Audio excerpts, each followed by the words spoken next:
كلا نيرجن يحفر يعني كان سبا مستفادت ريتا خنا بموقف كير أنا قص عيدليني ونجر حسابي زدلي قص عيدلين أجوهر حال نحن حسابك خاب قص كاينا ننبغو طب قص كويس نببني حساب قلنا زي مثلاً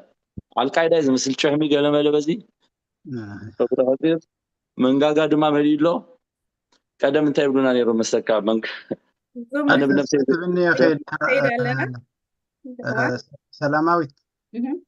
اكسس كتبني خدها اوكي حارش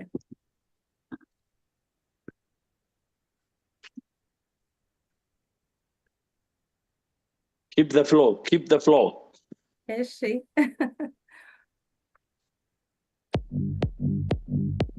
انا دفع حزبت مسك برافو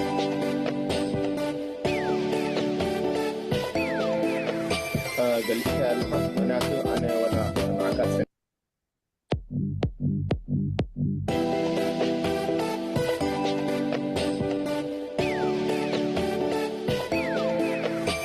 قلت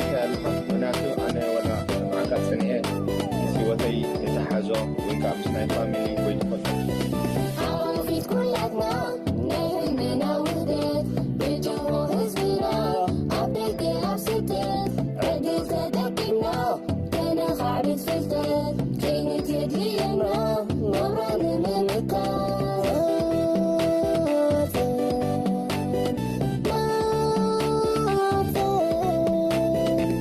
انت بكيسا نغلو تعقوف كتسكن كتك كسارة نعلوف ما انت بكيسا نغلو تعقوف بغلتو كله قصاته كمنا يدماتن نغلو تترنا كتاتح بايتا ولدونا أمازن الصاتح حلنا نكتو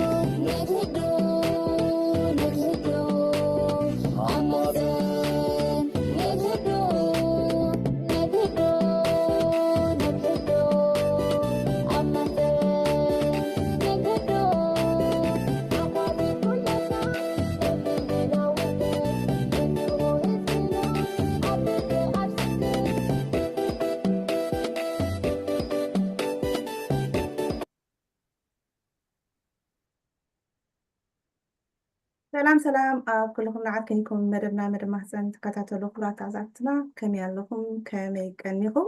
قرب تفئلناكم كأنينا فيسبوك يوتيوب لينكدين كم تلمود لموين قدمنا حيزنا عطفلاي جوردن دك أنستيو حلفنتن عرق سلام بزبل مدب حيزنا كم يتنا لنا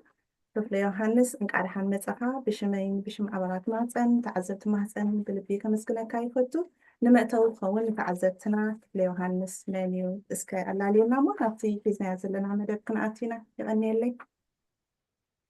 ثانك يو انقعد حان مصاخم مساخم بمساي حقوسي تسفاها اكبر صبو مشات كنمسي سماي كم تتقسكي كفل يوحنس تولى برهان يعيو بحال نوح مساي استوى عزاسا وقالني جورداني زبحال عد انجليز كتما مانشستر زغمت بعد حدار بقولعيه كال جزي خي وزدلنا في عبز حجي زنطفو زلخو وي مز حجي لومي ارستنا زتاساسر غداي نتايو اب ممخار سدرابيتن اب تمرت حدار اب مكيادن يركب كمون مستي زكايدو زلخو نطفتات استاساسر 4 مصحفتي ني انببتي اقريبا لخو سلازي لازم مثل حمشته زوريا مهناصن محقا معقابن حقوس سدرابيت حمشاي زوريا قدام كمرق يوم او تساتفوا خان كلكم عدمكم كالي حداش سلطنا ناي ممخارن مشمدالن سدرابيت والتجميرا قدام زوريا خستاي كوينو تمرقهم حجي سوني اتكاد سوني بوغ خجمريهم اتم مهناصن معقابن حقوس سدرابيت كا 15 بوقع جمهوري توم صباح قدام زمرقوا مالت سلازي I think نزي مسل لابتي قداينا انت اتناخ حيشي مخنياتو بستفعل عليه مخنياتو ناب كم زي قاطع مغلقل سلازي بل زباز يخوالتو نسلوز قولو مدك قام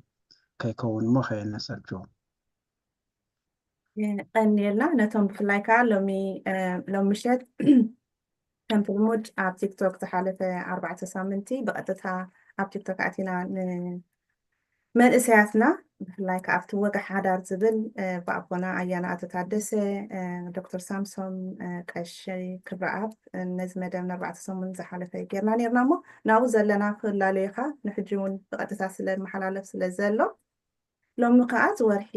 3 ከምቲ ልሙድ ኣብ ማህፀን ወርሒ 3 ንደቂ ኣንስትዮ ናታ ወርሒ ነወፍያ እሞ ብዝተፈላለየ ርእስቲ ብፍላይ ከዓ ደቂ ኣንስትዮ ዘተኮረ መደባት ኢና ነምፅእ ሎሚ ከዓ ብፍልይ ዝበለ ብፍላይ ከዓ ታራ ደቂ ኣንስትዮ ኣብ ዕርቂ ብዝብል ኢና ነዚ መደብ ሒዝና መፅና ዘለና ዕርቂ መቸም ኣብ ሕብረተሰብና ዕርቂ ኢልና ክንዛረብ ከለና ብዙሕ ግዜ ብፍላይ ኣነ ዋላ ኣብ ርእሰይ ክመፀኒ ከሎ ደቂ ተባዕትዮ ወይ ከዓ ሽምግልና ክብል ከሎ ሰብኣይ ጌርና ኢና ንወስዶ እሞ እስከ ንመእተዊ ከና ሕፅር ብዝብል ዕርቂ ማለት እንታይ ማለት እዩ ታንኪ ሰላም ጽቡቅ መበገስ ክኸውን ይኽእል ዝተረፈ እቲ ዕርቂ ዝበሃል ዘሎሲ ሓደ ሰፊሕ ኣምር እዩ ምክንያቱ ኣብኡ ተዋሳእቲ ስለ ዘለው ንዕኡ ከተካይድካ ብዙሕ መስራሓት ክትሓልፍ ስለ ዘለካ እዩ ብሕፅር ዝበለ ግን ሓደ መረዳእታ መታን ኩላህና ክህልወና ብዝተፈላለየ ምክንያት ኣብ መንጎ ክልተ ወይ ካብኡን ላዕሊ ዝኾኑ ወገናት ተፈጢሩ ዝነበረ ግርጭት ባእሲ ፅልኢ ቂም ዝኣመሳሰሉ ዘየቃድው ነገራት ሓደ ብስምምዕ ብነፃ ድሌት ሕድገት ብምግባርን ይቕረታ ብምትሕታትን ነቲ ሽግር ምፍታሕ ካልኣይ ነቲ ተፈጢሩ ዝነበረ ግርጭት ምውጋድ ሳልሳይ ከዓ ነቲ ዝተፈጥረ ጋግ ተቐቢልካ ምትእንጋድ እዩ ዕርቂ በቶም ክዕረቁ ተደልዮም ዘለዉ ሰባት ቅቡላት ብዝኾኑ ሽማግለታት ከዓ የፍፀም ስለዚ ከምዚ ጌርና ብቁርጡ እንተሓዝናያ ሓይሽ ይመስለኒ ታንኪ ይዕንየላ ኣብዚ ዝኾነ ሕቶ እንድሕር ኣለኩም ኣሕዋት ኣተታደሰ ብድሕሪት ዘለኹም ናፃፊንኩም ሕቶታትኩም ክትውስኽሉ ትኽእሉ ኢኹም ሲሳይ ሓብቲ ትብልዮ እንድሕር ኣሎ ኮይኑ ኣብዚ ከመይ ኣምሲኹም ክቡራት ሰማዕትና ከመይ ቀኒኹም ከምቲ ሰላም ሓብተይ ዝበለቱ ጠፊእና ቀኒና ኢና ተመሊስናኩም ኣለና ጎድን ሓውና የቀኒየልና ከምዚ ሓውና ክብሎ ዝፀንሐ ዕርቂ ኣብ ሕብረተሰብና ኣገዳሲትን ንቡር እንደኾነ በቦታት ድካይድ ከም ሓደ ባህሊ ዓብይ ባህሊ ዘለና ኣብ መንጎ تناتي دلنا رديتي خزارب أمونجو سب كخون خيلي أمونجو حدار كخون خيلي أمونجو خلته دق عدتات كخون خيلي دقات تأجمات تطويلهم عبوي تعدي سبهاي مانوت تأكيبهم سلام عرقن سلامن بحنس أخيدات تخيد خوينات تسمعني كز عرق أحمد سخلو سلام كأي صعب سلاد خونه ذي أطرحك وسخت دلي thank you جورجن دحر زخوني شاب تقبلون دحر تدلي خافكم كرا سيدي يبكى لهم انتي ميلاتات كنتك أمال لنا عرق نقبل كلنا سلام كنفتر أب مونغوز هنا مسامر تكون خيل أبناء كوميونيتي أب زمجنات هنا مو انتي ميلاتاتنا كنتك كمزل لنا يا أزي قفليو مخنياتو كل مدرخات اللو عينت نايتي خنعرقون دل زلنا تنك نايتي قريتشت زخون اللو الرادة نايتهم سبات اللو ربحا نايتي أبتو قداي ربحا أمزتنكو فوقنات اللو درجة نقحات اللو بهل اللو سلازي حادة استوسنة بزي إخات خيب تولو يلن ننبسو كف كم كنتاتي إخات قدقن نرد أزلنا حفشا ونتايو زي عرقسي ناي جزاء رأسو محدرا زلوو سرحي بأتقلال سلازي تنتقومولو ميلا بمدرخن بعينتن ولا يفعلاله جنك أزت أمرو نقراتها እንታይ እዩ ንሱ ሓደ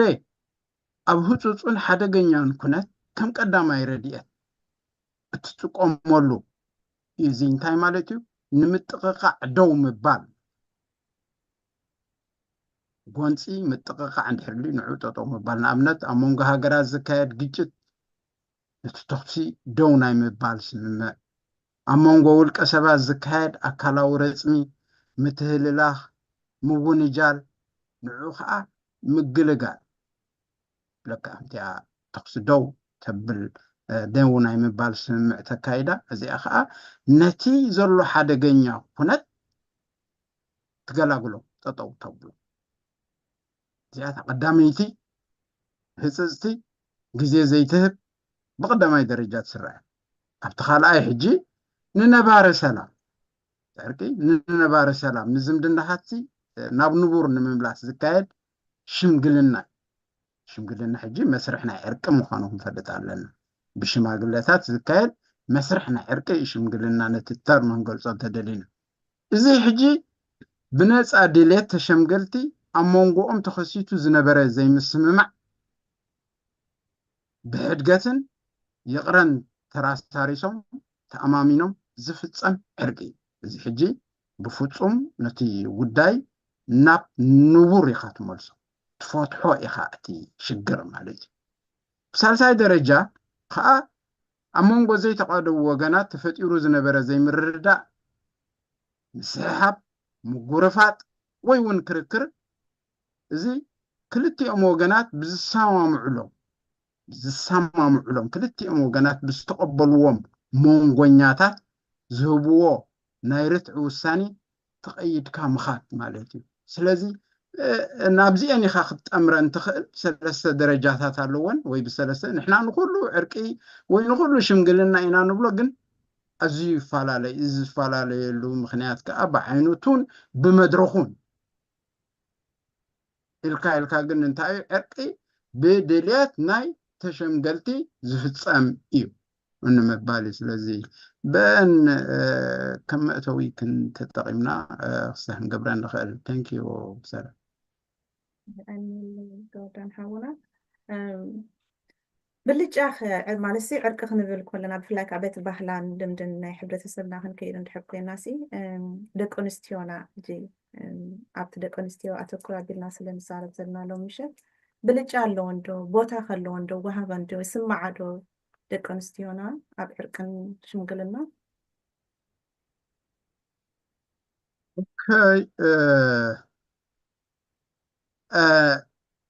ስጋብ ክንደይ የድመዓ ወይ ተቐባልነት ኣለዎ እንዶ ንምርኣይ ምስ ባህርያዊ ተፈጥሮ ናተን ኣተኣሳሲርና ክንሪኦ ዘለና ጉዳይ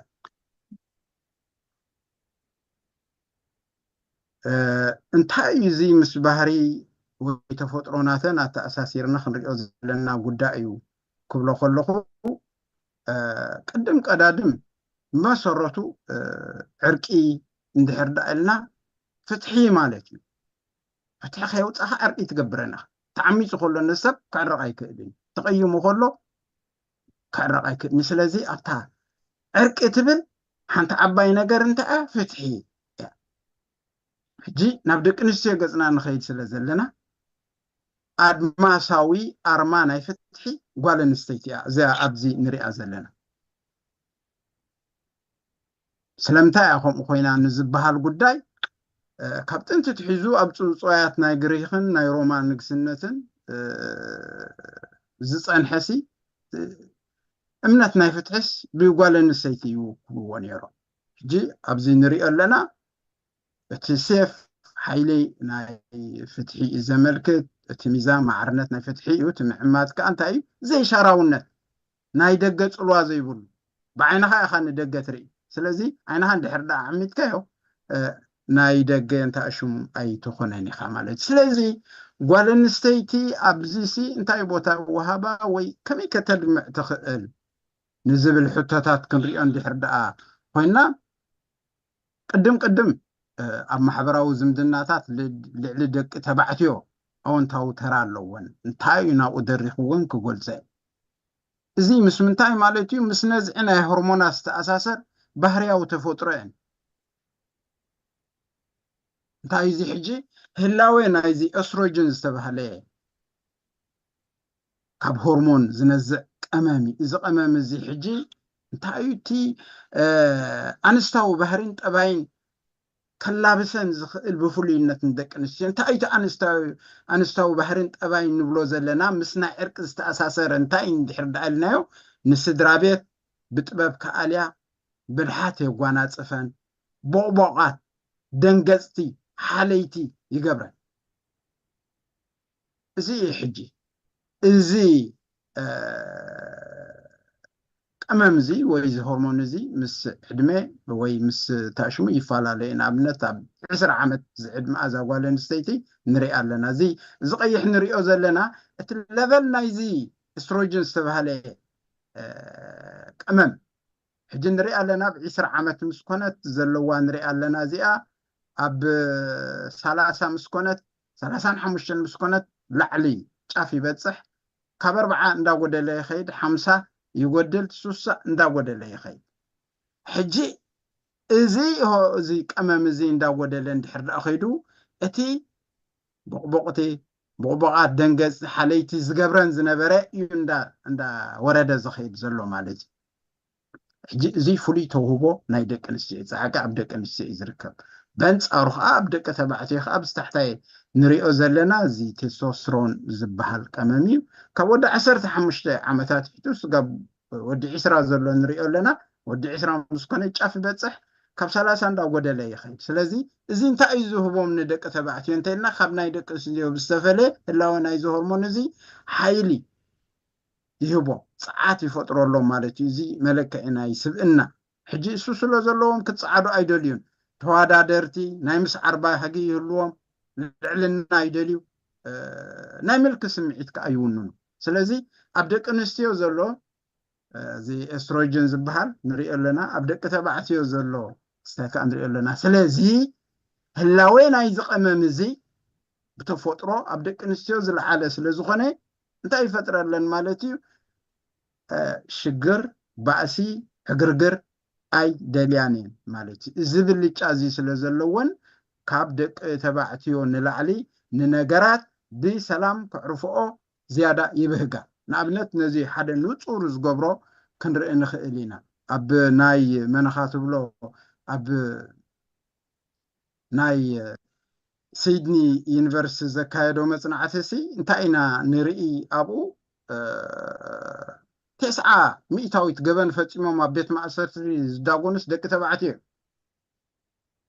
74 ካብቶም ዝተኣሲሮም ዘለዉ ማለት እዩ ቁፅሪ 74 ተምሃሮ ደቂ ተባዕትዮ ንዘጋጥሞም ዘይምርዳእ ናብ ባእሲ ወይ ኣካላዊ ምትህራም የስግርዎ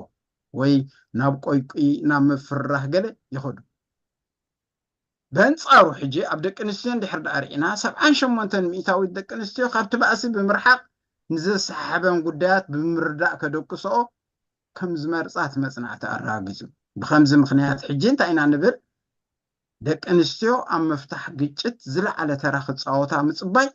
ባህርያዊ ነገር ምዃኑ እቲ መፅናዕቲ ተኣሸንገሩ ስለዚ ብቆንዱ ሕጂ ብምንፃር ምስ ናይ ደቂ ተባዕትዮ ክረአ እንከሎ ከዓ እንታይ ደቂ ኣንስትዮ ተቐበልቲ ሳዕብን ናይ ግጭት ንሰን ስለ ዝኾና ዝያዳ ከም ዝግደሳሉ ክግመት ይከኣል ሕጂ ህላዌ ናይቲ ቦቕቦቓት ደንገፅቲ ደለይቲ ሰላም ምዃነን ዝፈጥረለን ሆርሞን ጥራሕ ዘይኮነ እንታይ ደኣ በንፃሩ ከዓኒ እንድሕር ደኣ ዝኾነ ግጭት ኣጋጢሙ እቶም ኣብ መንጎ ደቂ ተባዕትዮ ዋላ ግጭት የጋጥም ሳዕብን ናይቲ ግጭት ካብ ደቂ ተባዕትዮ ንላዕሊ ንሰን እየን ዝስከማ ንኣብነት ብቕልል ዝበለ እንድሕር ደኣ ወሲድና ፍትሕ እንድሕር ደኣ ኣጋጢሙ ኣብ መንጎ ክልተ ሰብሓታት ቆልዑ ናይ ምዕባይ ሓላፍነት ተጓል ኣንስተይቲ እያ ትስከም ሕጂ ብጠንቂ ግጭት እንድያ ፍትሕ ተጋጥም ናይታ ፍትሕ ሳዕብን ግን ዝያዳ መን ኣደ ናይ ቆልዑ ከምሁብ ወሲደ እታ ኣደ ዝያዳ ሓላፍነት ትስከም ዋላ መፃምተን ገበን ፈፂሙ እንድሕር ተኣሲሩ ንደቀን ናይ ምዕባይ ነቲ እሱር ናይ ምንባይን ሓላፍነት ኣለወን ኩናት እንተጋጢሙ እሞ ከዓ ብዝኸፍአ ምክንያቱ እንታይ ሕጊ ኣልቦነት ይሰፍን ይዕመፃ ኣቦኦም ዘይፍለጥ ቆልዑ ይወልዳ يكحدا سبوتنا بكينات يموتوا مأمينا زختامات كعبيا سنكلان كأليا أرقاويان كتوراي قددا سوتر حيكونن من نابرون من شفان بتمرتي حرمة ليتن معلتن كسارحة عمراني تنقى حجي نفسنا حسيما أب حسور سرح وافراون يقددا عين ندحر داخم وخينا خاء قداين اي تلاقى بحمامات بمخان هيوتن يقزف مالتي حجي زي ايتي زي انت اشمو سلازلوان زي تطعنو زي سلازوردن دك انستيو لعلي زخونه يخون بقريتش دك انستيو سلازهسا سلام لعلي زخونه يخون نعان سلازدلين ابزي كنطفا يدرخ انت بهاريا وتفطرون يدرخنيو نمبالي ثانك يو سلام ثانك يو سوري حاوي بتوصف لي حدا اللي خلها فينك انا كومنتي اللي خلها مو نبقى يغني لي كوسو ديك قنس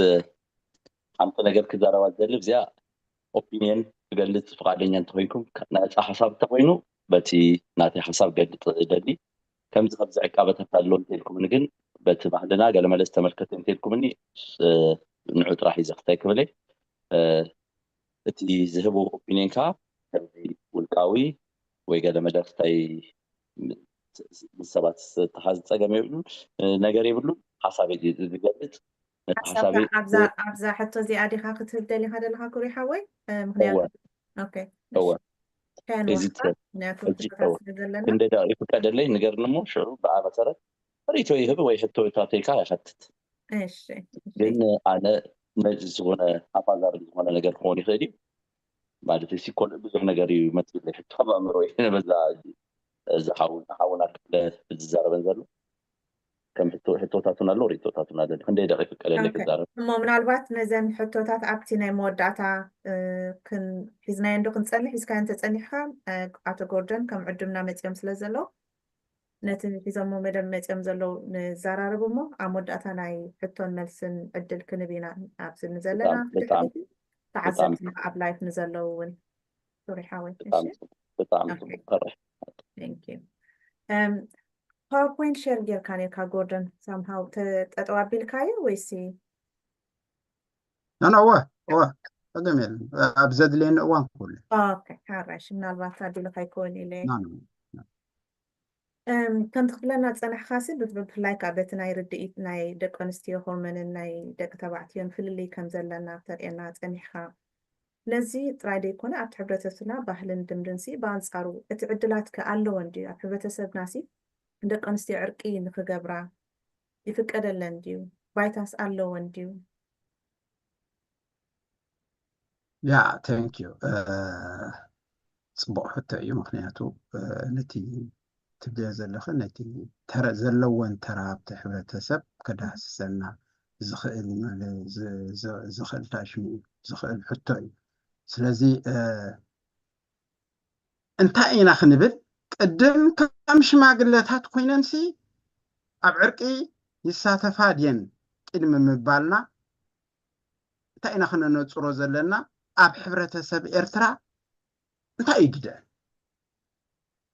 ሰላም ንምስፋን ዕርቂ ንምውራድ እንታይ ይተረአን ኢና ክንርኢ ዘለና እንታይ ንምባለ بولك درجة شماغلتات تمزيزان قال زي كونسي اتبهلي اتسنا مقبار اتهايمانوت اتلمدي تكايدا انتاي بوتا يهبان نستان كما يجيراني واسعة إنا خنرئ زلنا نعبنت تايغنا خنرئي أبقال قبيلاتات ناي بهيرة تقري بين عمر حدارب كمون زن هادندوا انتاي من قليو بزي قدس كل توي كابون لعلى سبوت كقاتل سيف أبزمازازو الأوان خونت قوالن ستيتي مقنعتا خفيتا نمريت اندحد دربياتا بقصبت سيفهم ناب سفورو مليسهم بأسهم تطعو كبولو يكددو زي حد لك نهينة مسينة تتخيد زي حجب زي سحبو وططو مستا قلقل إلا عنتبو مأتو زهابكم مسا أتخي أبيهرة تقرنيا خاء سبعا مسكال سب كبأسن كتهرارة منون كله بخداون اندحري حزاتو سبيتو توتيتو زبالو تخجبر مورالاو قديتا اللو أمباغارو أبزل على اللجزية أنت إنز جبر ديتات بأوكب أمباغارو نايبزو حد سبات بأسي سلازي أديتات كأبو أوكب أنت إنز جبر أطباتن أو تيان كاليعن مالتيو نتاز ولدتكم محسنن زعنقلتكم طبن رقيسكم حلوفو إلانين زكالا خلا سلازي قالن السيتي أديتاتهم وي أحواتهم ويكا أنستم كم اندحر دأجران تنكسا يقولي حادي ميكانيزم يزخار ببحري أنكا بتي أمئتو زقلو سكوتي زلوان بقباقي وي زلوان نعدن سمعت ويكا أتو هرمون بتفطر وتعشو مزقبرا لنكا تخصخص هم عن كله نابعيج أمني يبولو انزبلا دقة تبعتي يقن بنصارو انتا ينكب لزغولو ارمي دبولو يسعرو وي يتعوتو وقنا امزولو سنقن نابعيج أمني يبولو ينزل سلازي كنات أب زقات مولو جزي قرعات وصيان حيال تخلق للن يمهللا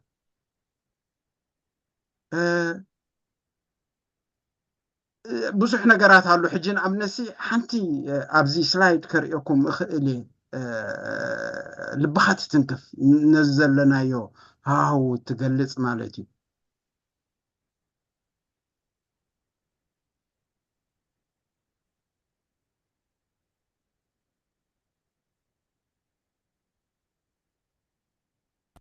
أوكي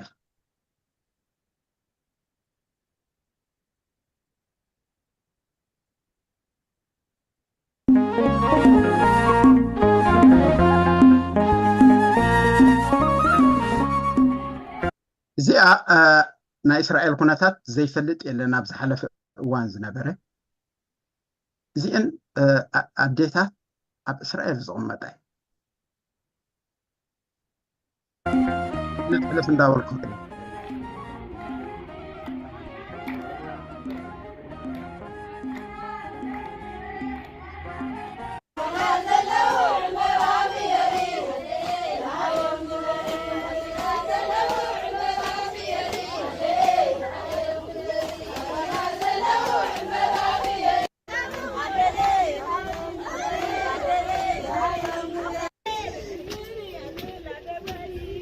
زي أن تصومن ينزلوها أب هاجر إسرائيل ينزلوها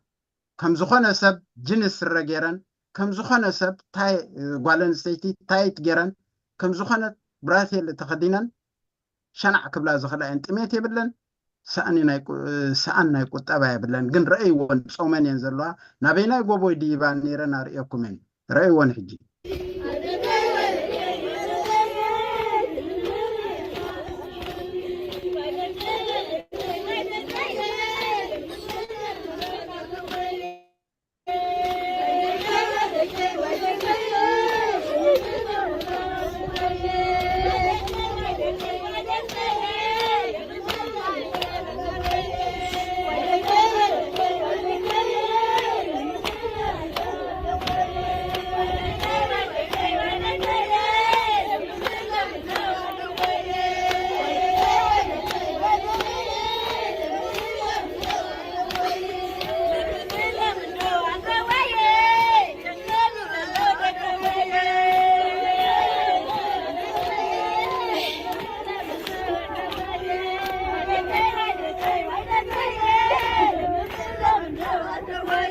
دخيمان ينزن تري وانزل لكم بتأميت بخستاي دخيمان دك تبعتيو أبي هلو خنبل نخل هنا أم كفوديو ويك أب خمي من قديها تقعو يوم تاشو ويزانا قعو هلو ويك أتأكيمون كمس تأكيبا نزي أن سلام زيت اللي هزلوا دك تبعتيو جن تأكيبهم ويما خور هلو بخمي من قديها تقعو بخمي من قدي هنا أم يفوديو ويك على خلو كم زي عيناتي سلازي تي نايدك نسيان تعشمو زبلوكم زلخو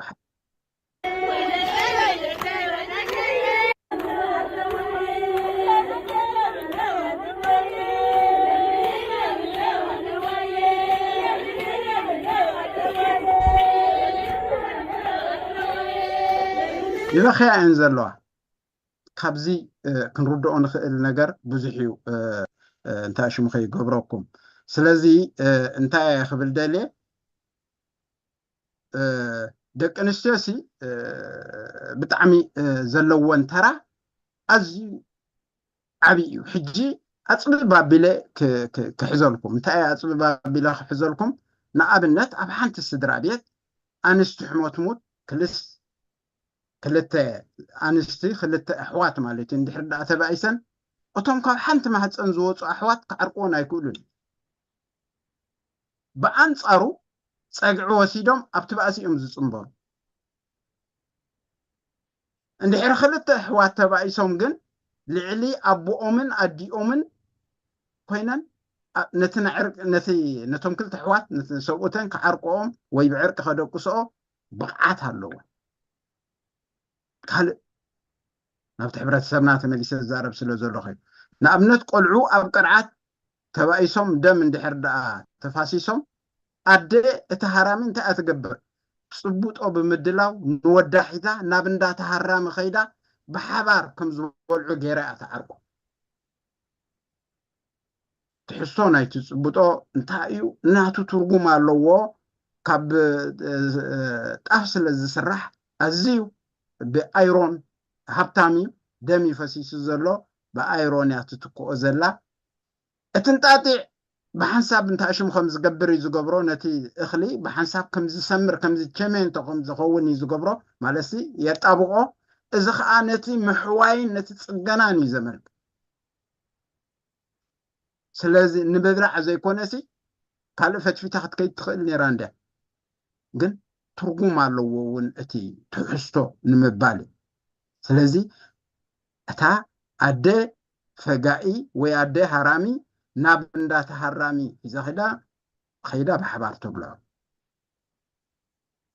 ሕማቕ ኣጋጣሚ ኣብ ናይ ሕብረተሰብና እየ ዝዛረብ ዘለኹ ናብኡ ስለ ዝሓትክን ሕማቕ ኣጋጣሚ ኮይኑ ናይ ሞት ሳዕቤን ዘኸተለ ባእሲ እንድሕር ኣጋጢሙ ኸ ምእንቲ ሰላም ምእንቲ ዕርቂ ናይ ክልቲኦም ወገን መካሓሲት ኮይና ትብጆ ጓል እያ ጓልን ጋርን ዝብል ናይ ዕርቂ ኣብቲ ሕጊ እንዳባ ኣንቢብኩም ወይ ሰሚዕኩም ክትኮኑ ትኽእሉ ጓል ምእንቲ ዕርቂ ምስቲ ጋር ትውፈይ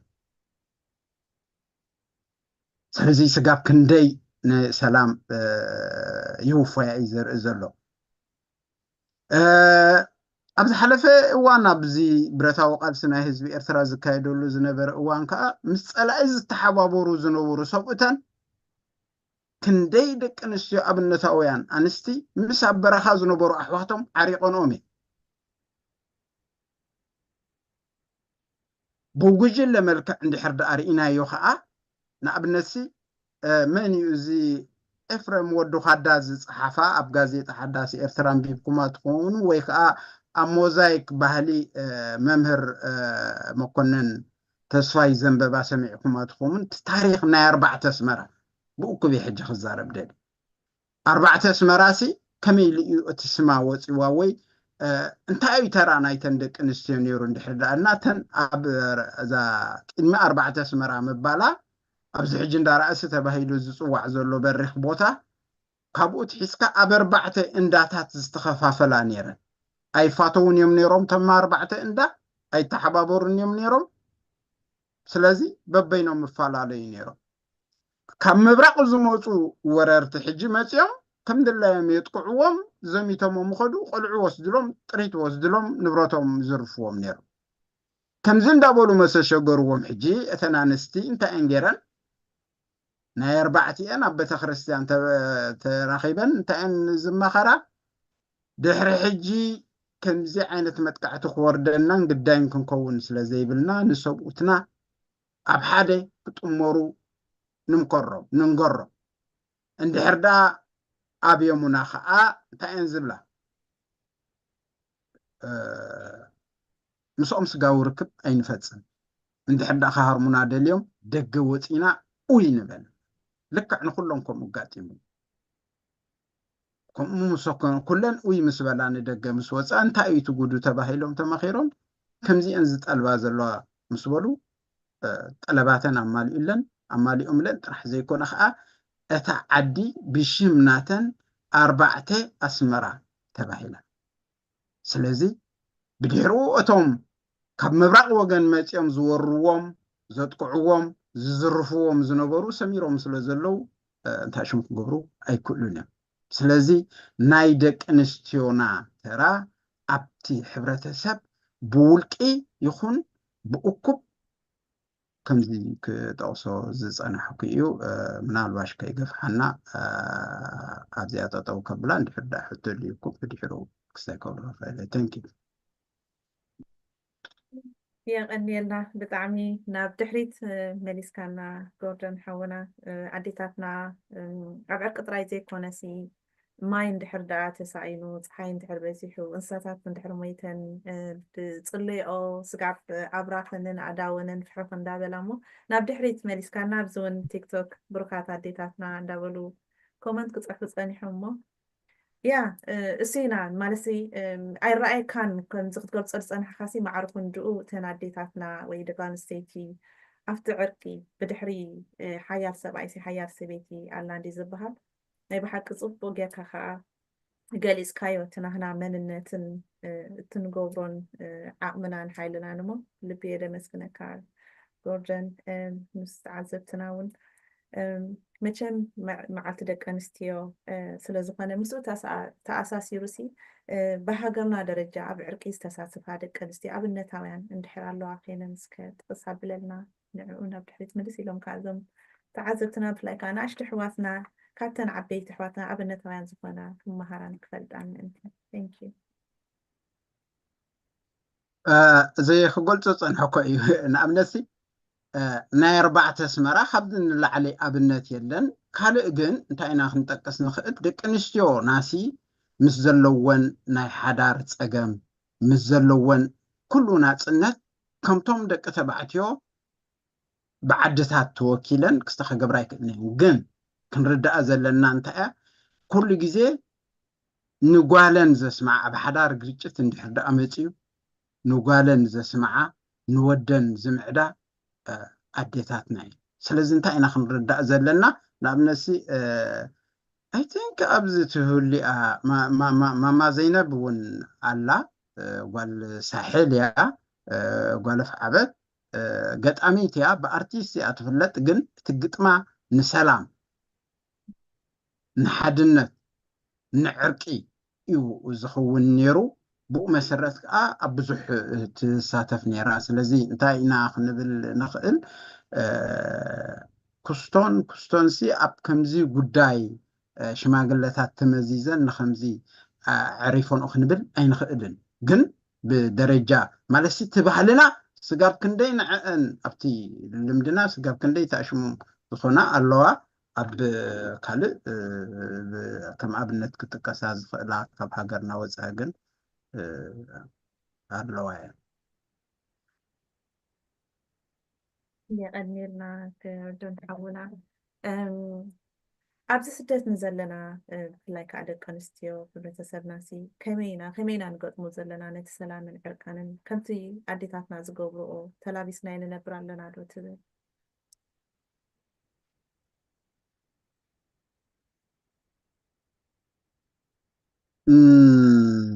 ኣብዚ ሕጂ እንታይ እዩ ደቂ ኣንስትዮ ጥራሕ ዘይኮናሲ ዋላ ደቂ ተባዕትዮ ነቲ نحن يديتاتنا تلابيسنا يودو نزبها القداي أبسدت زلوا ينكريكم تانيحنا أي ما نخطبلونا أي إسرائيل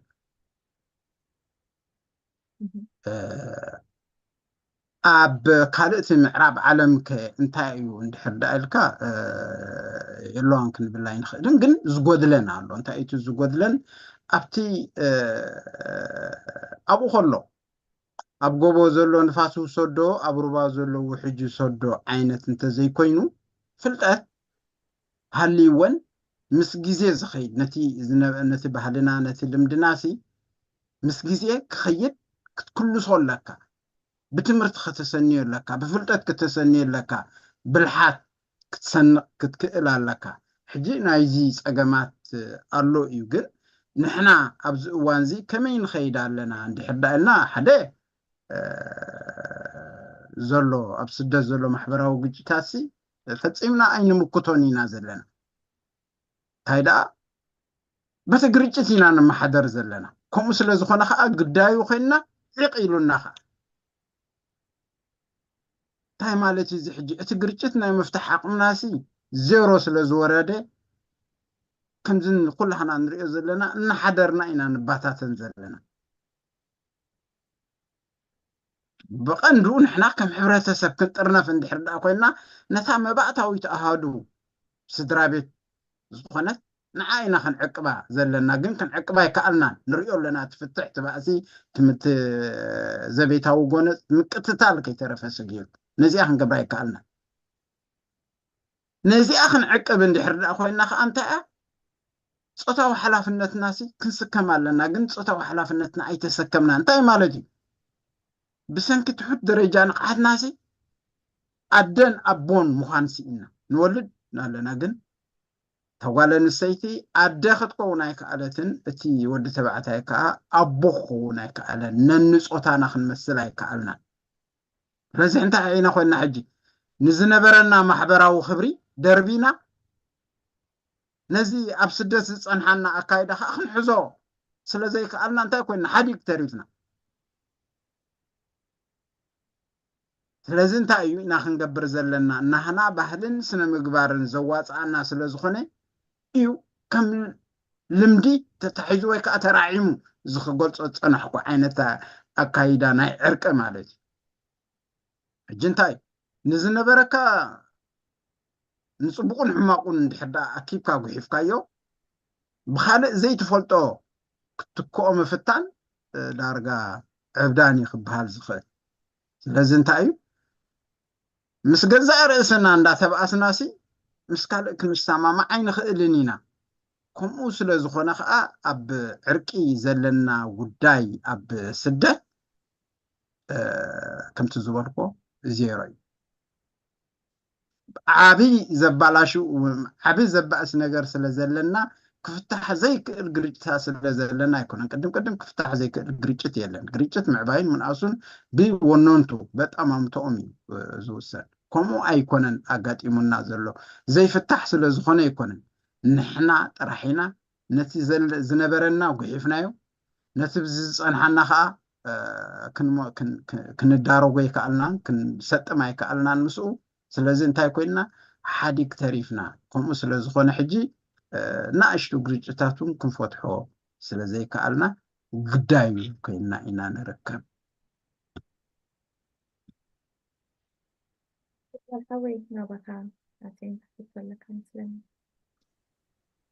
እራይ ይስማዕ ኣለኹ እንተኮይነ ይቀኒድና ክፍለ ዝሃብካዮ መብርሂ ብጣዕሚ ትህቦ ዘለካ ደስ ዝብል ናይ ሕብረተሰብና ናይ ባህሊ ኣተሓዛ ናይ ኣዴታትና ከመይ ከም ዝነበረ ናይ ኣፈታትሓ ግርጭት ብጣዕሚ ብሱል መረዳእታ ክህልወኒ ብምግባርካ ብጣዕሚ ይቀኒልና ያው እቲ ግርጭታት ዝብገስዎ ከምቲ ዝበልካዮ ሰባት ብሓንሳብ ክንነብር ከለና በብናትና ኢንተረስት ወይ ጥቕምታትና ስለንኸይድ ነቶም ናይ ካልኦት ሰባት ጥቕምታት ከዓ ጎሲና ስለንሓልፎ ኣብ መንጎ ክልተ ሰባት እቲ ዘይምርዳእ ወይ ኣንደርስቱድ ዘይምግብባር ናተይ ጥራሕ ይሰማዕ ናይቲ ካልእ ወገን ኣይሰማዕ ብዝብል ዝመፅእ ነገር እሞ ንዕኡ ድማ ክልቲኦም ከም ዝስምዑ ወይ ድማ ናይ ክልቲኡ እቲ ሓደ ነቲ ሓደ ከም ዝሰምዕ እቲ ሓደ ነቲ ሓደ ከም ዝሰምዕ ምግባር እዩ ነዚ ከዓ ኣዴታትና ዝፃወታ ዝነበራ ሜላ ኣነስ ከምቲ ዝመስለኒ ኣፍልጦ ከዓ ስለ ዘለዎን በቲ ማሕበራዊ ናብራ ብዙሕ ምቅርራብ ስለ ዘለና መን እንታይ ባህሪ ኣለዎ ስለ ዝፈልጣ ሽዑ ኣብ መንጎ ኮይነን ንክልቲኡ ናይ ምህዳእ ተራ ይፃወታ እዩ ዝመስለኒ ብጣዕሚ ፅቡቅ እዩ ኣብዚ ዓዲ ድማ እንታይ ፀገም ኣሎ እጅተን ኣሕዋትና እጅ ከዓ ኣዴታት ኮይነን ዘለዋ ማለት እዩ እሰን ከዓ ከምቲ ናይ ኣዴታትና ተራ ክፃወቱ ዘይከኣላሉ ምክንያት እንታይ እዩ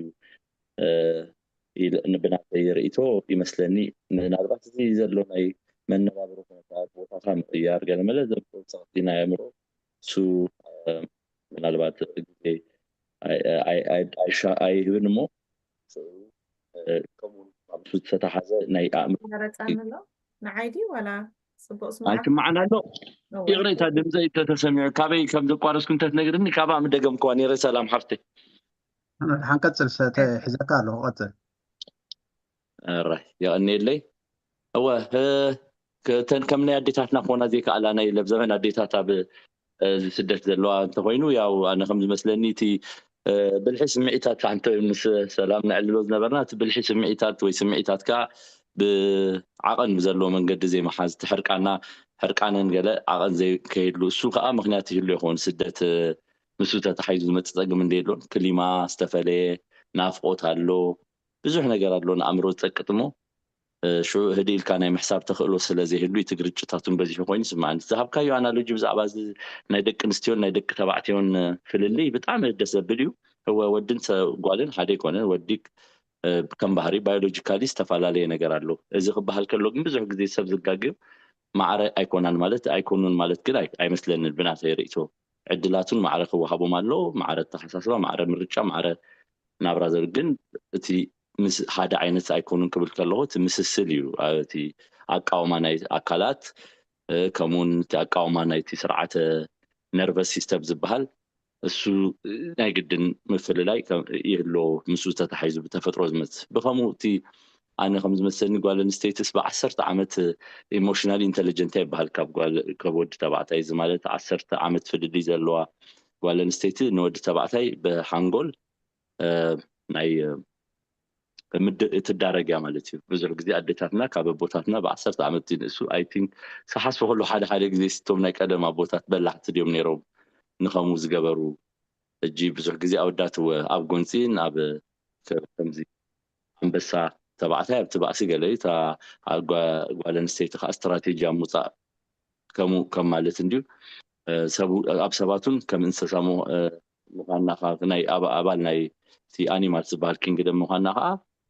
ዝመጽእ ኮይኑ ይስማዓኒ ስለዚ ኣግፈተታ ግጭት ብዙሕ ዓይነት ሜላታት ኣሎ ብዙሕ ዓይነት ሜላታት ናይ ባህልና ምጥቀምሉ ከዓ ብጣዕሚ ኣፕሪሺየት ዝግበር እዩ ካብ ግጭት ዝርከብ ነገር የለን ተረዳዲኻ እንተሳኒኻን ንዓወት ወይ ናይ ህይወት ዓወትካን ንሓጎስካን ምምልላእ እምበር ካብ ግጭት ዝርከብ ነገር ስለዘየለ እዛ ፕሮግራም ብጣዕሚ ሓጒሳትንላ ይቐኒየለይ ጀሚልና ክብል ሓውና ቴንክ ዩ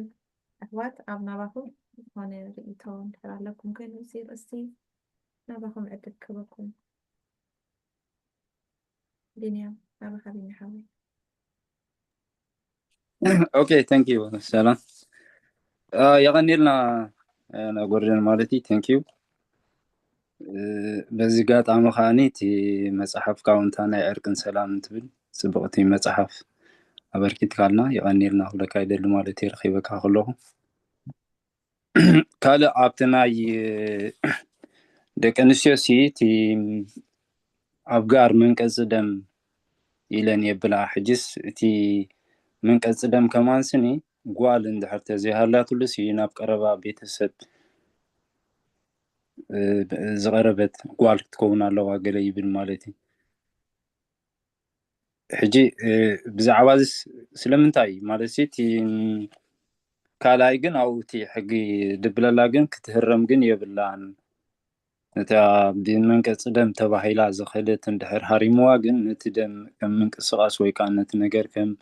كستاي تباهيلو خاني يبللاي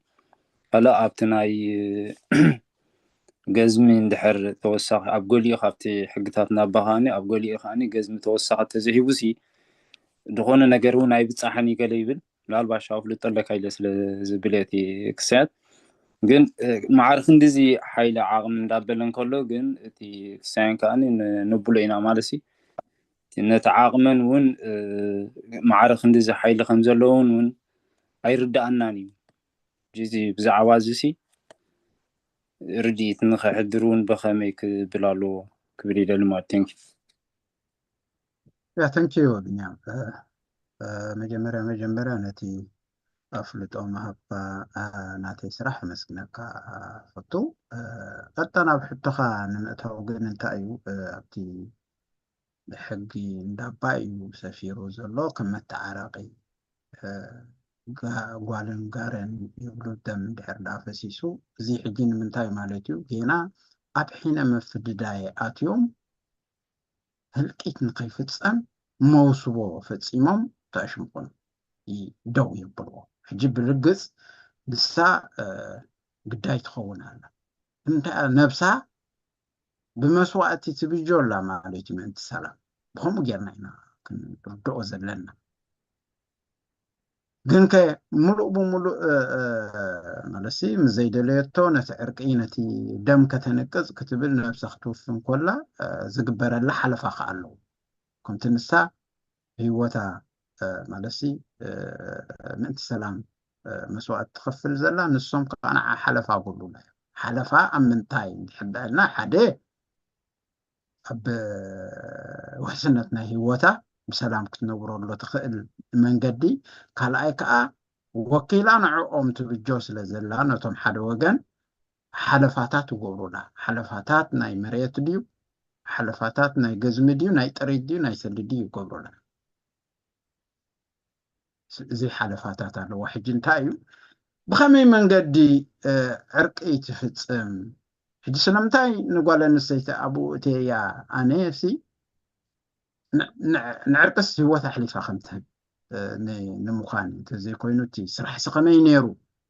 كل سي سموز دخيد نيرو نزبها القداي قال لي خستاتك نبرو يخئد بن نصوم انت سلام كولو نعاك تاقوالن سيتم انت سلام كتبل هو تا انت اشم تقبرا نعمنت قوال ندحر زي اللي زي بلو خوينو قتالي ويحافتن دحر دا زي بلو خوينو قال حوو ويقال حوبو ويقال حفتو ويقلخت كي تخيل فلنا وسخداي اتي حلافنت جن اتي نعا انا يمكحاس قداي وينو حسنتا زملكت قداي جن كلهم يمسكموا سلازي I think بقى انت اخلا مثلني كابتو ورزي بهالتاتنا متكاسي لي زمز اخوة thank you Yeah, thank you, Mr. T. فرنسيساي أتتحدثي عبد نزلهم هي مونا ريت كمي مدبنا مودعنا نابهم سخونة حتو ويريتو عبد نتلكم نابهم ألنا رو رسورة على كده حتو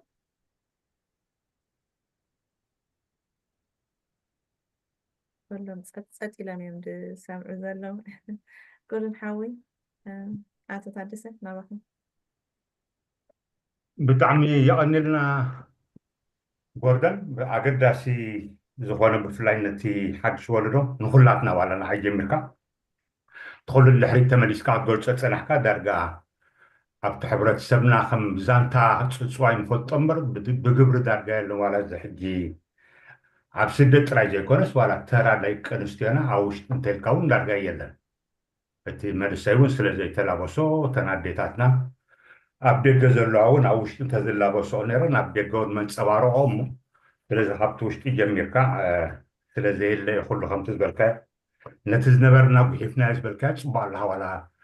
ኣብቲ ውሽጢ ሃገር እውን ጉሒፍና ኢና እዚ ሕጂ ክትገልፆ ፀናሕካ ኣብቲ እዋን ኣብ ባሓጎታት ዝነበረ እንድዩ ግን ፅቡቅ እቲ ምፍላጡ እዚ መንእሰይ ወለዶና ነዚ እንተ ኣፈሊጡ ብምዕቡል መገዲ ብፍላይ እቲ ናይ ደቂ ኣንስትዮ ዝገለፅካ እቲ ተረአን تدز بالكات ناي إسرائيل زرعا خايفهم وزرعا خايف دق زياتهم كلهم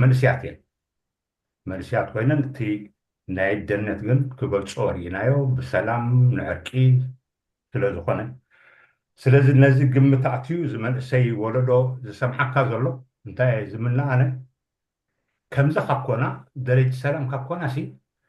ترى انك تي حبرة السب قدم أي تردون نيرو حجيجن اتمن الشيء وردنا ترى بحقي ترديو أتناي مريحنا بوتا نعن كقدمن زبل حسب قارب دلي نسمع عيل مالتي معناته تاس درابيت يا خمت الجلسات نحكاس درابيت زيت عيا حاجة كتتعي تخلنها تاس درابيت تتعي تحلها كل جليس فيها تهدئ لتم قلعيهم نفس دتهم لتا سدرابيت كان خن ولا تتمر تخالي وعطت كان الصحة جلسمه زي كلاتنا نزل تردينا عبجبري كان تبرم عليتي فريتنا خاب حلنا عبجبري خان ترجمه نائب حق نابل البنا تمرسنا لهم يعني لنا قبله تعمل صب مدب እቶም ርእቶ ዝሃብዎም ብጣዕሚ የመስግኖም ሓደሽ እዮም ኣብ ማፀን ዝሪኦም ዘለኹ ግን ከም ዝብነፃ መንእስያት እዮም ሓሳባቶም ክገልፁ ከለውን ኣዝዩ ጠቃሚ እሞ እቲ ናይ ወለዶም ምቅራቡን ከቀራርቡ ክእል እቶም ብዕድመ ዝደፋእና ይኹን እቶም መንእስያት ተዳቲ ናይ ቀደም ናይ ወለድና ምፂና ዘቲናሉ ኣብ ሓደ መንገዲ ክንከይድ ንኽእልና ብጣዕሚ የቀኒልና ጎርዶን Thank you ታደሰ ሕቶ መፅያት ንላ እንታይ እዩ ደቂ ኣንስትዮና ከምቲ ዝበልካዮ ደቂ ተባዕትዮ ይኹን ደቂ ኣንስትዮ ይኹን ኣብ ስደት መፂናት ዘይንብሩ ናብራ ስለንነብር ዘለና ቁሩብ ካብቲ ሕብረተሰብና ካብቲ ክብርታትና ዝንግዕ ኢልና ኣለና ግን ከዓ ግን ጠንቅናይ ዝኩሉ ከዓ እተን ደቂ ኣንስትዮ ክብርታትን ስለዘይፈልጣ ዘለዎ ሓዳር ድፈርስ ደሎ እዮም ዝብሉ ዘለዉ ስለዚ ጠንቅናይ ዝኩሉ ናይ ሓዳር ኣብ ስደት ንዘሎ ጓል ኣንስተይቲ ድያ ጠንቂ ኮይና ዘላ ስለዘይተረድአት ድያ ኣብኡ እስከ ቁሩብ ምስ ንስኻ እውን በዓል ሞያ ኣብቲ ናይ ሓዳር ሽምግልና ን4 ዝኾኑ መፅሓፍቲ እውን ኣብቲ ሓዳርን ዘተኮረ ስለዝፀሓፍካልና እስከ ካብቲ ተሞክራ ካብቲ ትዕዘቦ ንሕና ዲና ክብርታትና ስለዘይርድኣና ዘሎ ጠንቂ ናይ ሓዳር ምፍራስ ኮይና ዘለና ጂ እንታይ ትሕቶ ቀሊል ሕቶ ኣይኮነን ነዚ ሕቶ እዚ ክትምለስ እንድሕር ዳ ኮንካ እኹል ብመፅናዕቲ ዝተደገፈ ዳታ ክህልወካ ኣለዎ እዚ ዳታ እዚ ከዓ ናይ 1 ዓመት ናይ ገለ ዘይኮነ ካብ 5 ዓመት ስጋብ 10 ዓመት ዘጠቃልል ይኸውን ዘሎ መደምደምታ ክትበፅሕ ኖ ደቂ ኣንስትዮ እየን ኣይፋል ደቂ ተባዕትዮ እዮም ክትብል ግን እንታይ ኢና ክንብል ደልየ ዘለኹ ኣነ ክንፈልጦ ዘለና እዚ መንእሰይ እዚ ንስደት ክመፅኡ ዘሎ ነዚ ኣነ ክዛረበሉ ዝፀናሕኩ ማሕበራዊ ክብርታትና ብግቡእ ዘየስተማቆረ እዩ ምክንያቱ ምስ ዝነበረና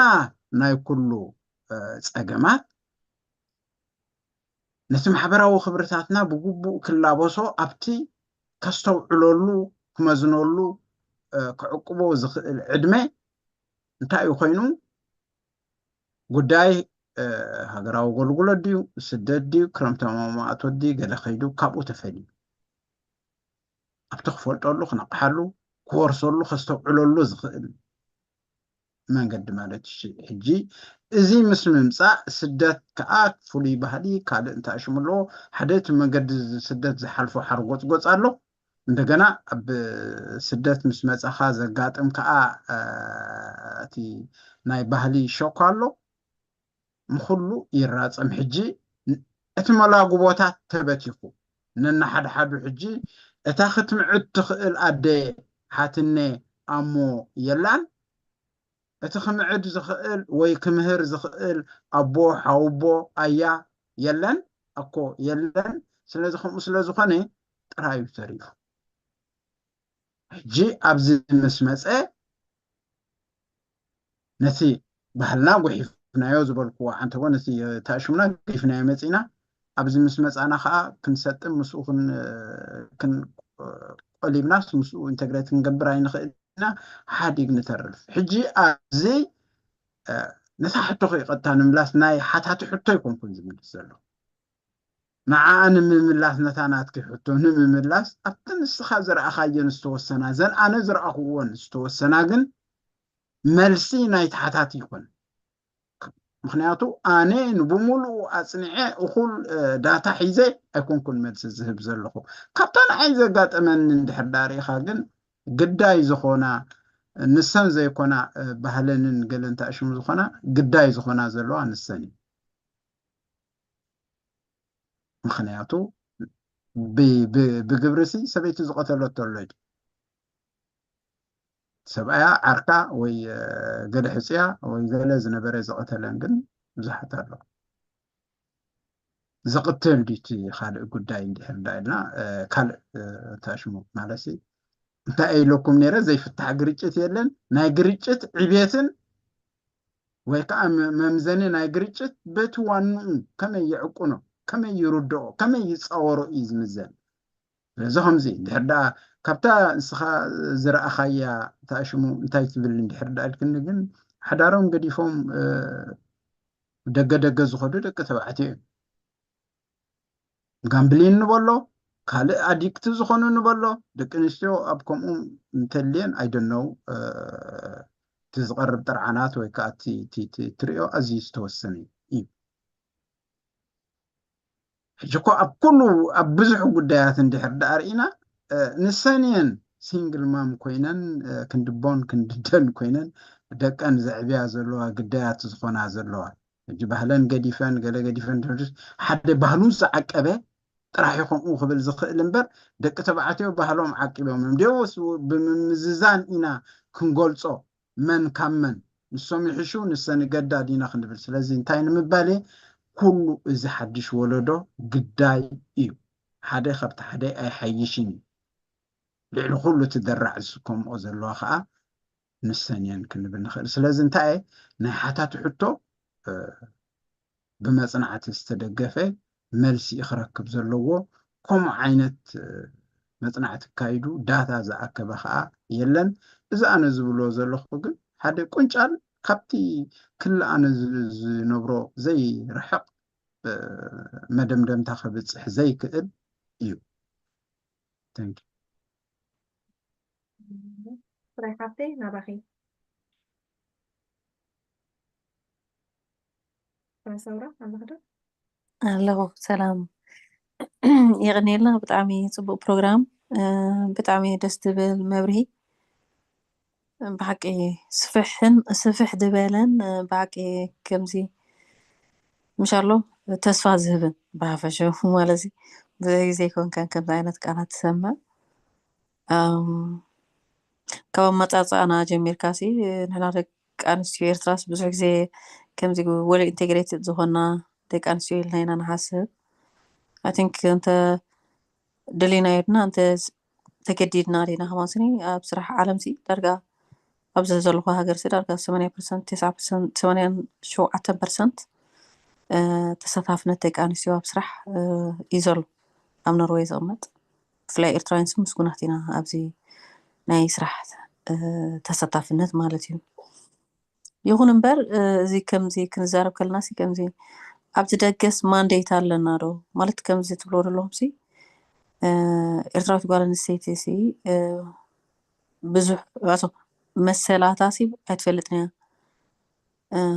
እቲ መሰላ እንድሕር ፈሊጣ ኣበይ ናይ ቦታ ከይደ እያ መሰላ ክትሓትት እቲ ዝዓበይ ሕቶ ኮይኑ ዘሎ ሲ እዚ ኮይኑ ዝስማዓኒ ምክንያቱ መሰልካ ዘይምፍላጥ ደይኮነስ ዋላ ትዕርቂ ሽማግለ ገለ ድበሃል ኣብቲ ሕብረተሰብ ዘሎ ከመይ ማለት ሕጂ ትሕቶ እንዲ ሕቶ ርኢትን እዩ ኣክቹዋሊ ግን ሕቶ ናተይ ሲ ተጓልሲ ትመሰላ ፈሊጣ ትዕመፅ ከም ዘላ እውን ፈሊጣ ኣበይ ከይደ እያ ፍታሕ ክትረኽበሉ ምክንያቱ እቲ ሶሻል ኮንትሮል ዝበሃል ሲ ንኩላና ጠሚሮና እዩ ዘሎ ምክንያቱ ነቲ ዓማፂ ዝሓቁፍ ሕብረተሰብ እዩ ዘሎ ኣሕሊፍካ ሕጂ እንታይ እዩ ነቲ ዓማፂ ክብል ከለኹ ድሕር ኣሕሊፍካ ሂብካዮም ደቂ ዓድኻዮም ኢኻ ትበሃል ሓውኻዮ በዓል ቤትኪዩ ኣቦ ውላድኪዩ ኢኻ ትበሃል እቲ ሕብረተሰብ ከዓ ናይ ዓገብ ሕብረተሰብ ኣይ ትሪኦን ኢኻ ምክንያቱ ጅናመሲ ኣብ ደገ ኸይዱ እቲ ኩሉ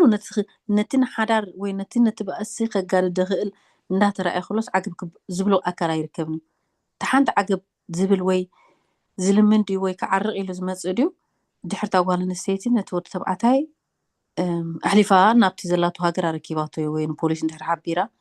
ወይ ካብቲ ገዛ እንተወፂኣ እዩ ካብቲ ገዛ እንድሕር ወፂኣ ከዓ እቲ ኣቴንሽን ትረኽቦ ሲ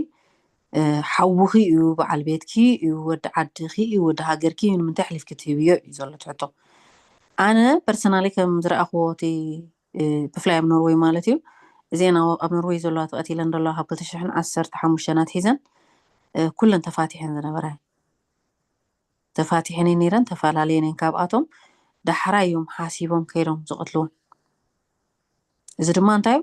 እቲ ሕብረተሰብ ነቲ ዓማፃይ ስለ ሜሊሱ ዝዕምፆ ይኽብል ነዚ ጉዳይ እዚ ሕጂ ኣብ ዕርቂ ከም ትሳተፍ ከምዚ ኣቐዲመ እውን ዝሰማዕኮ ባይ ዘ ወይ መፅሓፍትካ ብሕጂ ከንብቦ ብዙሕ ፅቡቅ ነገር የሰሚዐ ዘለኹ ሕጂ መበገስ ክኾነኒ ስምካ ፈልጦ እየ ሓድሽ ኣይኮነን ግን ብጣዕሚ ደስ ድብል ማለት እዩ ዋላ ኣብ ኢንተርቪው ተኸታቲለካ ኣለኹ ብጣዕሚ ዕድለኛ እየ ኣብዚ ምስታትፊ ሕጂ እታ ሕቶ ይደላሲ ኣብ ዕርቅሲ ፕሮሰስ ኣለኩም ዶ حجنا متعاركم سي تشوفوا ما مفتقص بدحريو خيركم سي انتي تقبروا فولو اب تقبروا مدو ات يخيرالو دي تخونتات كما يخيرالو دي تخونتات تشيك زغبر اكال سالو ديو كما كيركم كنز تتابعوا يعني لي ثانك يو فر سورا يا اتي ابهلخ كله تردي اني جنتا إنا نبل زلنا سي بزعبا تي تنقي نحن مقتال ناقل زي كونسي كمي جيركا نزي ستل تقبرو تعرقو تنعرقي ما توين دي حردا أن يركو فانكي بسلس درجة حاتك اللي يسكي جن مدرخات اللوان نعرق بسي نينا يبسي لزولو تهاو نمقل قال ديو ويكا مونغوينيا خونكا رفعو زخوني وصاني نمهب نمفل الايدي ويس مسرتو فتح نممصا جكو زين انتن تاشو مخنياتو نقدا سنت اخا تغبرو وي تعرقو سلام تخونو وي نتزلو نسي طنقناي تغريص زخونه توغدو وي كات تتانا غدو تقبلو زي قير تحرقو نسي نسخه تقبلو كمو هب توسدو إنا نحن خمتو حجي ناب مسرتو غداي ناب ناتكي خمص بزعبا مسل لا يكون انت ززار بزلو كل جزء كنت ايو تمثل مستجهزه مستنعق مالس دس زي ناي مبال ناي سنا امراون ناي تقطباو كايدان نايتي كالن يو زمصتي زباس نجر مالت حجي نزي كمي غيرنا نفتحو طرحنا نزارنبر نبي كايدا تطرع من بروتكتي غبرا تحبرتسب زوردلا انت اشمخه غبو ديو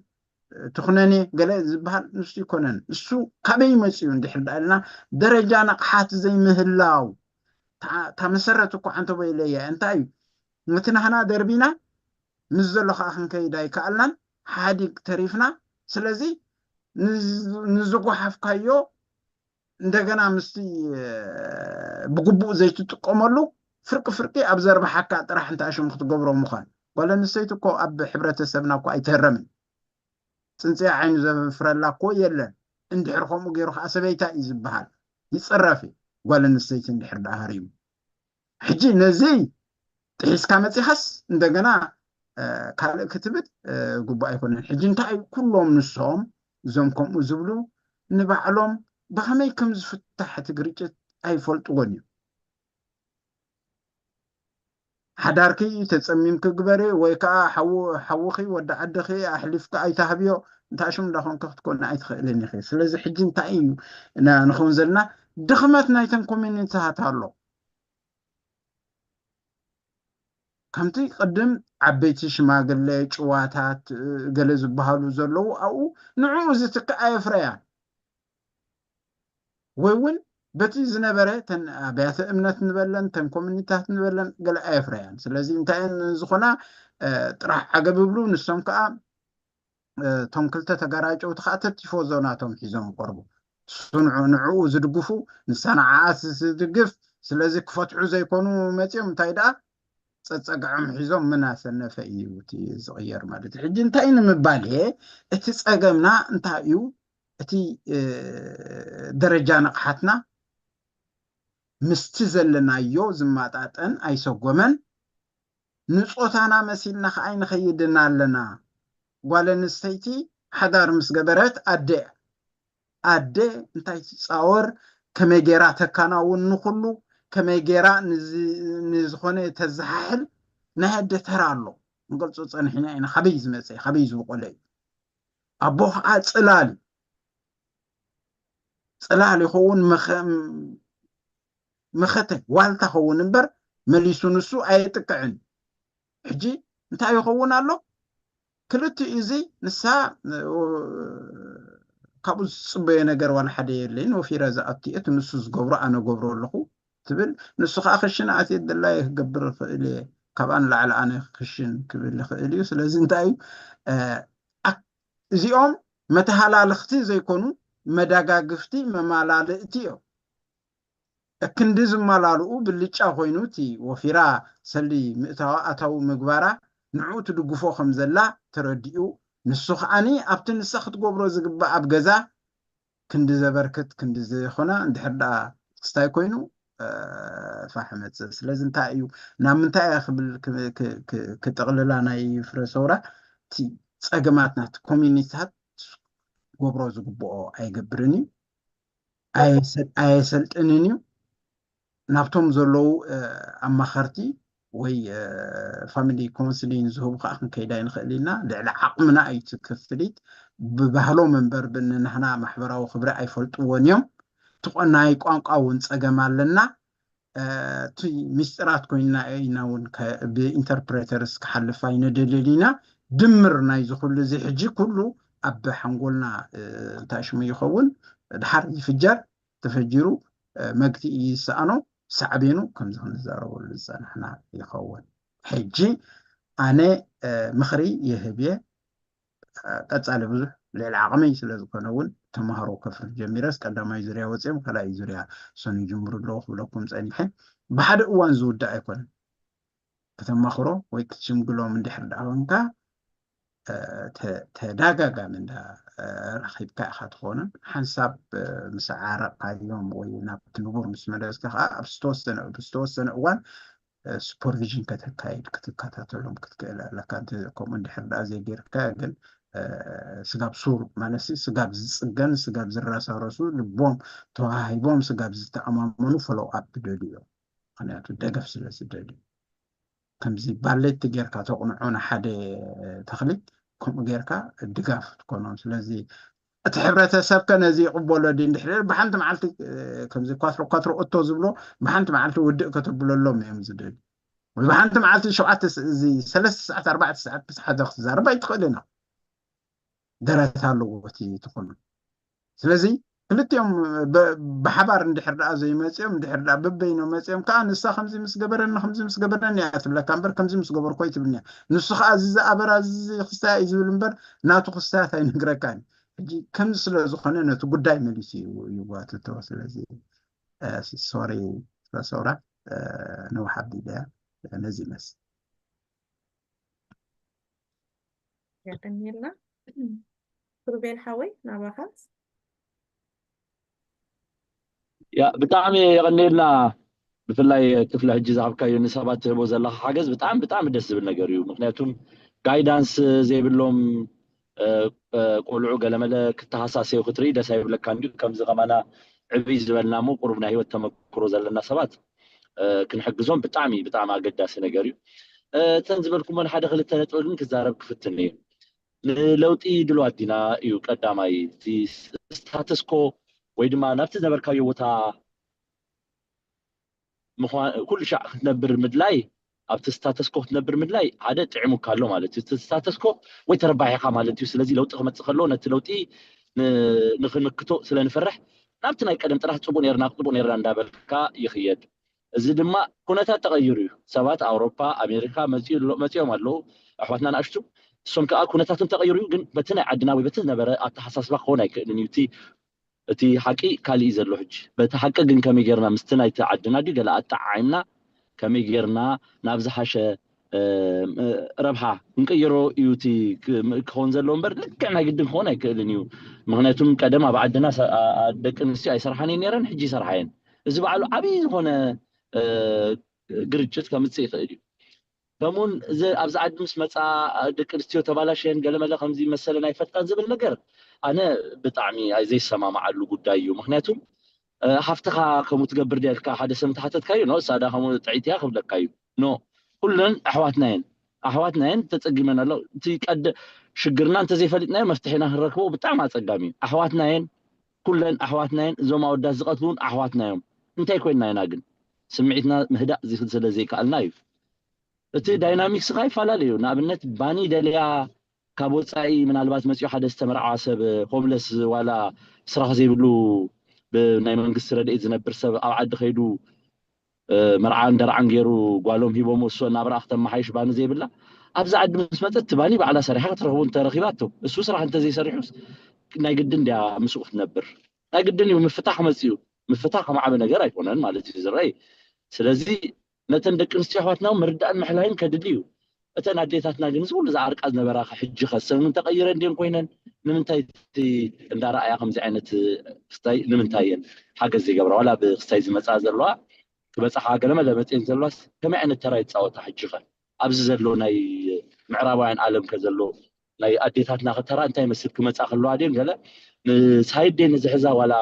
ንክልትዩ ኣጣዓይመን ሰላም ክገብራ ይዝዕራ እዝታቱን ክሕተት ዘለዎ እዩ ኣብ እቲ ባህልና ኣብቲ ኣነባብሮና ናይ ግድን ለውጥታት ስለዝመፀ ምስቲ ለውጥታት ዘይምኻድናን ስምዒታትና ዘይምቁፅፃርናን እሞ ሰላም ከምታ ዝበልክያ ብቕዓት ስምዒት ድልክያ ናኻ ብልሓት ስምዒትና ብምድላብ ነዚ ሽግራትና ክንፈትሖ ይላበው ይቐኒየለይ يغنيلنا كريبال حاونا بينا حاوي إلكا لها نبخا ديني على هذا اوكي ثانك يو سلام عليكم يا انا سي ابزناي ولدسي نات غلوص نسي اي ريني مالسيتي كنترني هجي ابوتاتنا سي كنزي ولاتي زغاطمسي بتفكر يوم ينوغرخا انا خنز ولا تتغاغيم ناتي جيغا ينيرو يوم تي جيغا يبلوين جي ابتي اركون بقلتي مالتي نحرس سواي تتغاغي زمزم يبقى حال اللي بعد خنزي بالابزناتنا ግን ከምዚ ብሉጽነት አይረኒ ምክንያቱነቲ ዘይንቡርሲ ከምንቡር ወስቶ ምክንያቱ ንዓኻ ዋላ ኣታሊልካስ ከምዚ ሸግርና ከምዚ ፀግምኒ ኢሉ ገንዘብ ካብኻ ተወሲዱሲ በቃ ከምዚ ንነፍሱስ ከምዚ በቃ ኣቢለ ነቲ ምትላልሲ ከም ብልሒ ወይ ከዓ ብልጫ ይርኦ ሪ ማለት ሕድሲ ከምዚ ጋብሮ ፍደንስ እንደጋጠመና ሆይሞ ማዕንሲ ሳኸ ከመይ ኢኻ ትሪኦ እቲ ምስትናትኩም ኣናፃፂርካ ምዚ ወለዶ እንታይ ዝፈጠረ ኢኻ I think حتى تقاقا كافر سوتي لا لا بقى دهان تزي بلا دهان كده فانت حرق سايت تزي كوين فادنيا تزي أب واتساب تليفون ناتيك قد فلكا صحاف لهم تاشمو بورقيت حتى اللي خافتنا اوكي ثانك زنبرت زنز مصا بمبصح زمصا اديتاس እንታይ ተራይ ጻወታ ንዝበሃል ጉዳይ ግን እንታይ ቁጽር ኣለዎን ኣብዚ ኸኣትዋ ከሏስ ክንደይ ስለዚ ሓደ ናብ ሓደ ጥሙር ስድራ ቤት ዝመጻ ምክንያቱ ከምኡ ስለ ዝኾነ እቲ ናይ ኢንቪቴሽን ናይ ቱሪስት ቪዛ ክረኽባ ይኽእላ ይመጻ ቁጽረን ኣዝዩ ሕዲናን ሲግኒፊካንት ናብ ሓደ ጫካ እንካ ዝመጻ ዘሎ ካብ ኤርትራ نابز معراب عالم مش مساسي نهندو أب كمزي كواساس بسبب تمريحين يعني ناب تخرسيان ناب جلنز قدام كله تي سيستم تاعش مش لازم كاب أنت تسميه نجار ولا حدا خليك أنت اللون أبو خلو حداركي جبري تتأممي أدخي أمخي حتى نخي خم دابرنا دارنا حليفنا يو أبو خو خميدي منيرو مصبح نجو دك خمسة كركي خت كبري أخي جله ومترحم بر أتشجر أم مفتاح زاد هباون يكون عظمي بالليل بخم thank you نيلنا درجة مدبنا داودنا هنا قدمينا جوردن موداتا لو واقد من مهابنا زقنا حتى ندحر لكم كينو جوردنن أتتعدسن كعتولنا نابكم حريت سيساي حفتي وتعالى مثلني هرمونا حتى ويرئيتو ندحر لكم كينو رئيتو هالرايت وصورة نابخي عقل غير لو ما أنت بتعمل كمان تمسكينة دي تقولة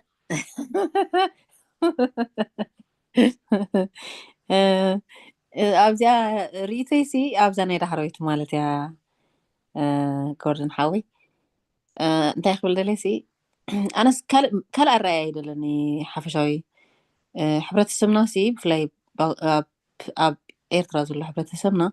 أبز دقس لنصامد أبز دقس لزغونة كونفليكت زفتسم نعنا أيفولتوناني نحنا خارسي نقل سدرا بيس نحنا هنا سبورت نقبرهم كوينو رسمعني ماتيسي نسددنا فاينانشال سبورت نقبرهم هنا قلا تلزيرهم تمتي ريسك خوز ديدو لينيوم سانا بأس خبأس حدا جيزي إلا إذا حسبو نقرالو هاندا بأسي إتي ولادو هوينو نسود عليه كاز نبرسني بقرب قرابو نسخا خابزي سبورت نقبرسني نسخا كمزي لعل كوينكا الترأيو اللي جيزي خوينو يسمعنا أنا حجي بقى كمزي أكندي وليد كاندي خا وليد كندي خي حرارك جبرسي وا أمون دحركم مرة أخوين أقدر فاندو أبز متى خال قال دينا مرعوكا خمي جرنا هم نابز جرنا مش محاسدي كوينا خمان نطبيعي مرعوكا بزي قدر فاندو مهم نحكينا داب على تفلت ابلخا مناتو قال قرب أن حكينا بحسب الحكين كخمت بقى أنت عربتي إرترا خلها مالتيو وقالستون دي حفتستون دي خمي جرنا داستون دي تباهيلو تحفريخ كبر لك تي بروتكشن تي سوشيال نتايز بهال نتورك تي بروتكشن تي سيستم بروتكشن نايغوالن ستيتي تقنتي توصل زول ابدغه قيد بتخكوين يسمع انا زبز دغدلو اي ثينك خماني سوري تو سي فلا ديتات ابن دغدل لنا ديك انستيو ناتون كوين ينسمعني نخوين يسمعنا سوري ما تزيا خمزي ترز بلت بوستان ديا مالت كمزي ترد بلت حسابيا جن أنا خريق أخلوه مش أودات بتعمي ما ديتاتهم زفتو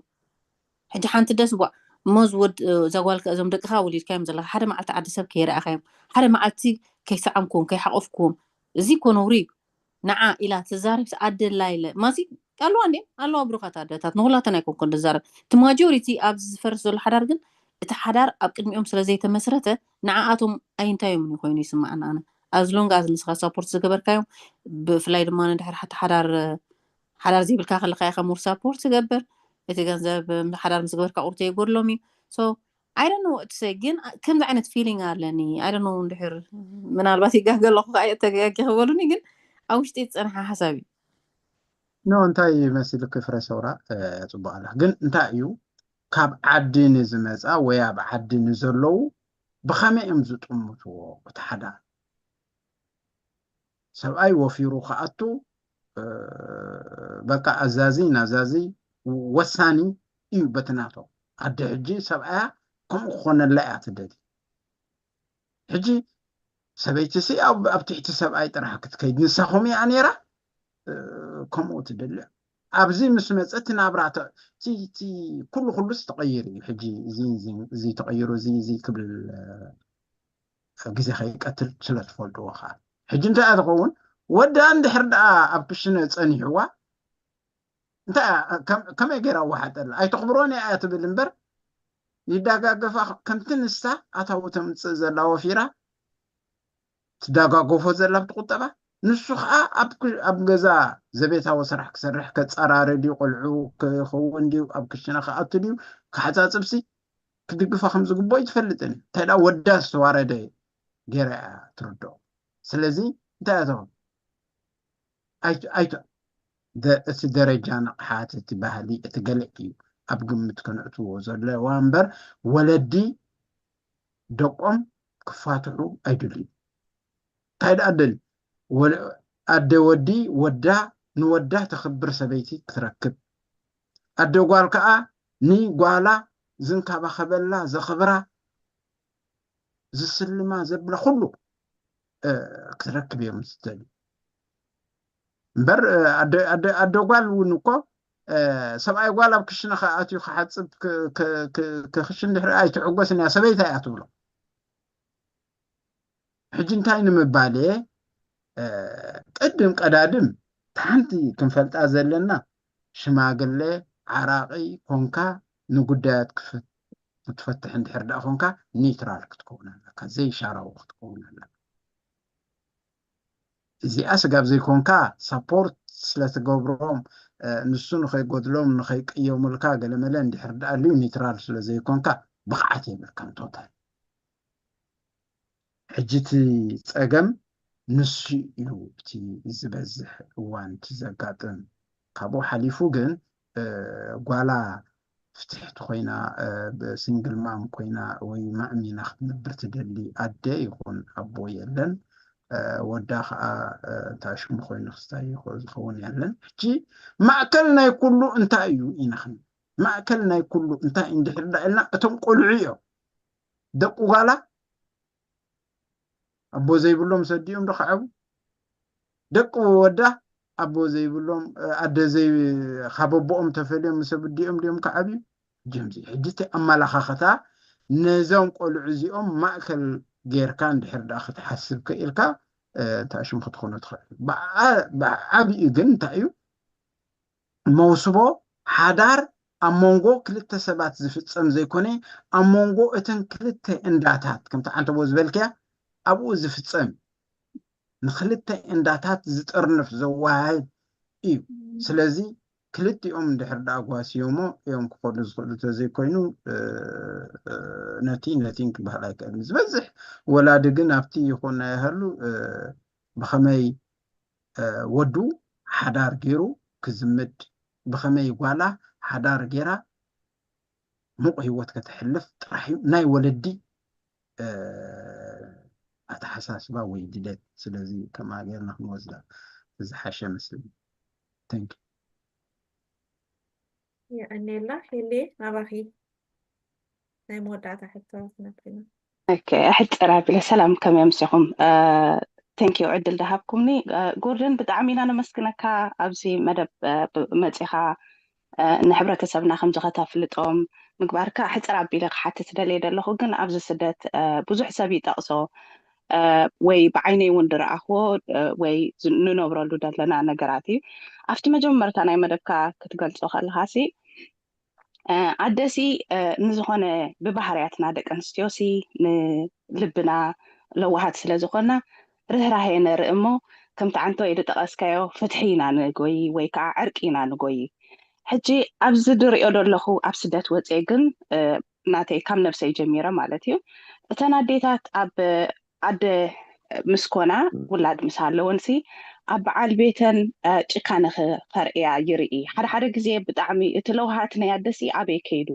ኣዴታትና ለውሃትየን ትበሃላ ኣንሕና እንታይ ኢና ንኸውን ደለና ዘናእሽቱ ብፍላይ ዝናተይ ጀነሬሽንን ብትሕተይ እንደለናሲ እንታይ ኢና ንኸውን ደለና ነቶም ኣቦ ደቅና ካብ ደቆም ክንፈልዮም ነቶም ኣቦ ደቅና ለውሃት ከነርእዮም ኣይንኽእልን እቲ ካልእ ጠንቅታት እውን ካብኡ ዝብገስ ኮይኑ ይስማዓኒ እሞ ነዘን ናእሽቱ ኣሕዋትና ንዓይን ኮላይ ወሲኽካ እንታይ ምኽሪ ትህበና ከመይ ጌርና ክንፈትሖ ንኽእል ኣብ ስደት ኮይና ምስ ተፈላለና እቲ ባህልናን ልምድናን ስለዘይኮነ ብወድን ብጓልን ኣይንቕበሎን ዘለና ምስ ተፈላለና ግን እቲኦም ቆልዑት ብጣዕሚ ካብ ኣቦኦምን ኣዴኦምን ተፈልዮም ዝነብሩ ደለው ተወፂዖም ከይኣኽሎምሲ እንደገና ናይ ኣዴኦም ሳይድ ናይ ኣቦኦም ሳይድ እንደገና ካብ ኣቦኦም ተፈልዮም ታደ ጭካነ ከተርኢ እቲ ኣቦ ሕርቃን ከርኢ ዝዓብይዎ ዘለዎስ ነዚአን ኣሕዋትና ከምዚ ድኸዳ ደለዋስ ቁሩብ ዶ እንታይ ሜላ ክጥቀማ ይኽእላ ወይ እንታይ ክገብራ ኣለወን ክልቴና እቶም ኣቦን ኣደን ተለዋዊሕና ነቶም ኣብዛ ዓለም ኣምፂናዮም ዘለና ብፍቕሪ ክንዕብዮምሲ እንታይ ምበልካና ይብል ይቕኒየለይ ዕድሉ ድሃብኩምኒ ይቕኒየለይ ቴንኪዮ ሄለናዊት እዚ መሰረታዊ ሕቶ ሓቲትኪ ከመስግነካ ከኣደሊ ምክንያቱ እንታይ እዩ ኩሉ ግዜ ሓዳርሲ ብክልተ ሰባት ዝምስረት እዩ እስከዓ ህይወትካ ሸጥካ ህይወት ትገዝኣሉ ዝነበረካ ንመፃመትካ ኣካፊልካ ናይ መፃመትካ እትኸስበሉ ናትካ ዓቂብካ ናይ መፃመት ክትወስድ ኣይትኽእል ኢኻ ሕጂ ቀደም እቲ ዝነበረ ኣካይዳ ናይ ቁጠባ ኣካይዳ ኣብቲ ሕብረተሰብና ኣብ ጉስነት ወይ ኣብ ሽቕልነት እንከሎ ርዱእ እዩ ነይሩ ዝሕባእ የለን ተንከብቲ ምድር ቤት ኣብቲ ደንበለዋ እቲ እኽሊ ኣብቲ ቆፈሎ ሓንሳብ ምስኣተወስ ንሳያ ትውንኖ ሕጂ እንታይ እዩ ናይ ከምኡታት ፀገማት ኣይነበረን ንምባል ሕጂ ናበይ ይመፅእ ግን ሕጂ እቲ ኣነባብራና ምስ ምዕባለ ተቐይሩ ኣብዚ ምዕራብ ዓለም ወይ ወላ ዓድና እውን ዳርጋ ከምኡ ኸይዱ ተቐይሩ ሕጂ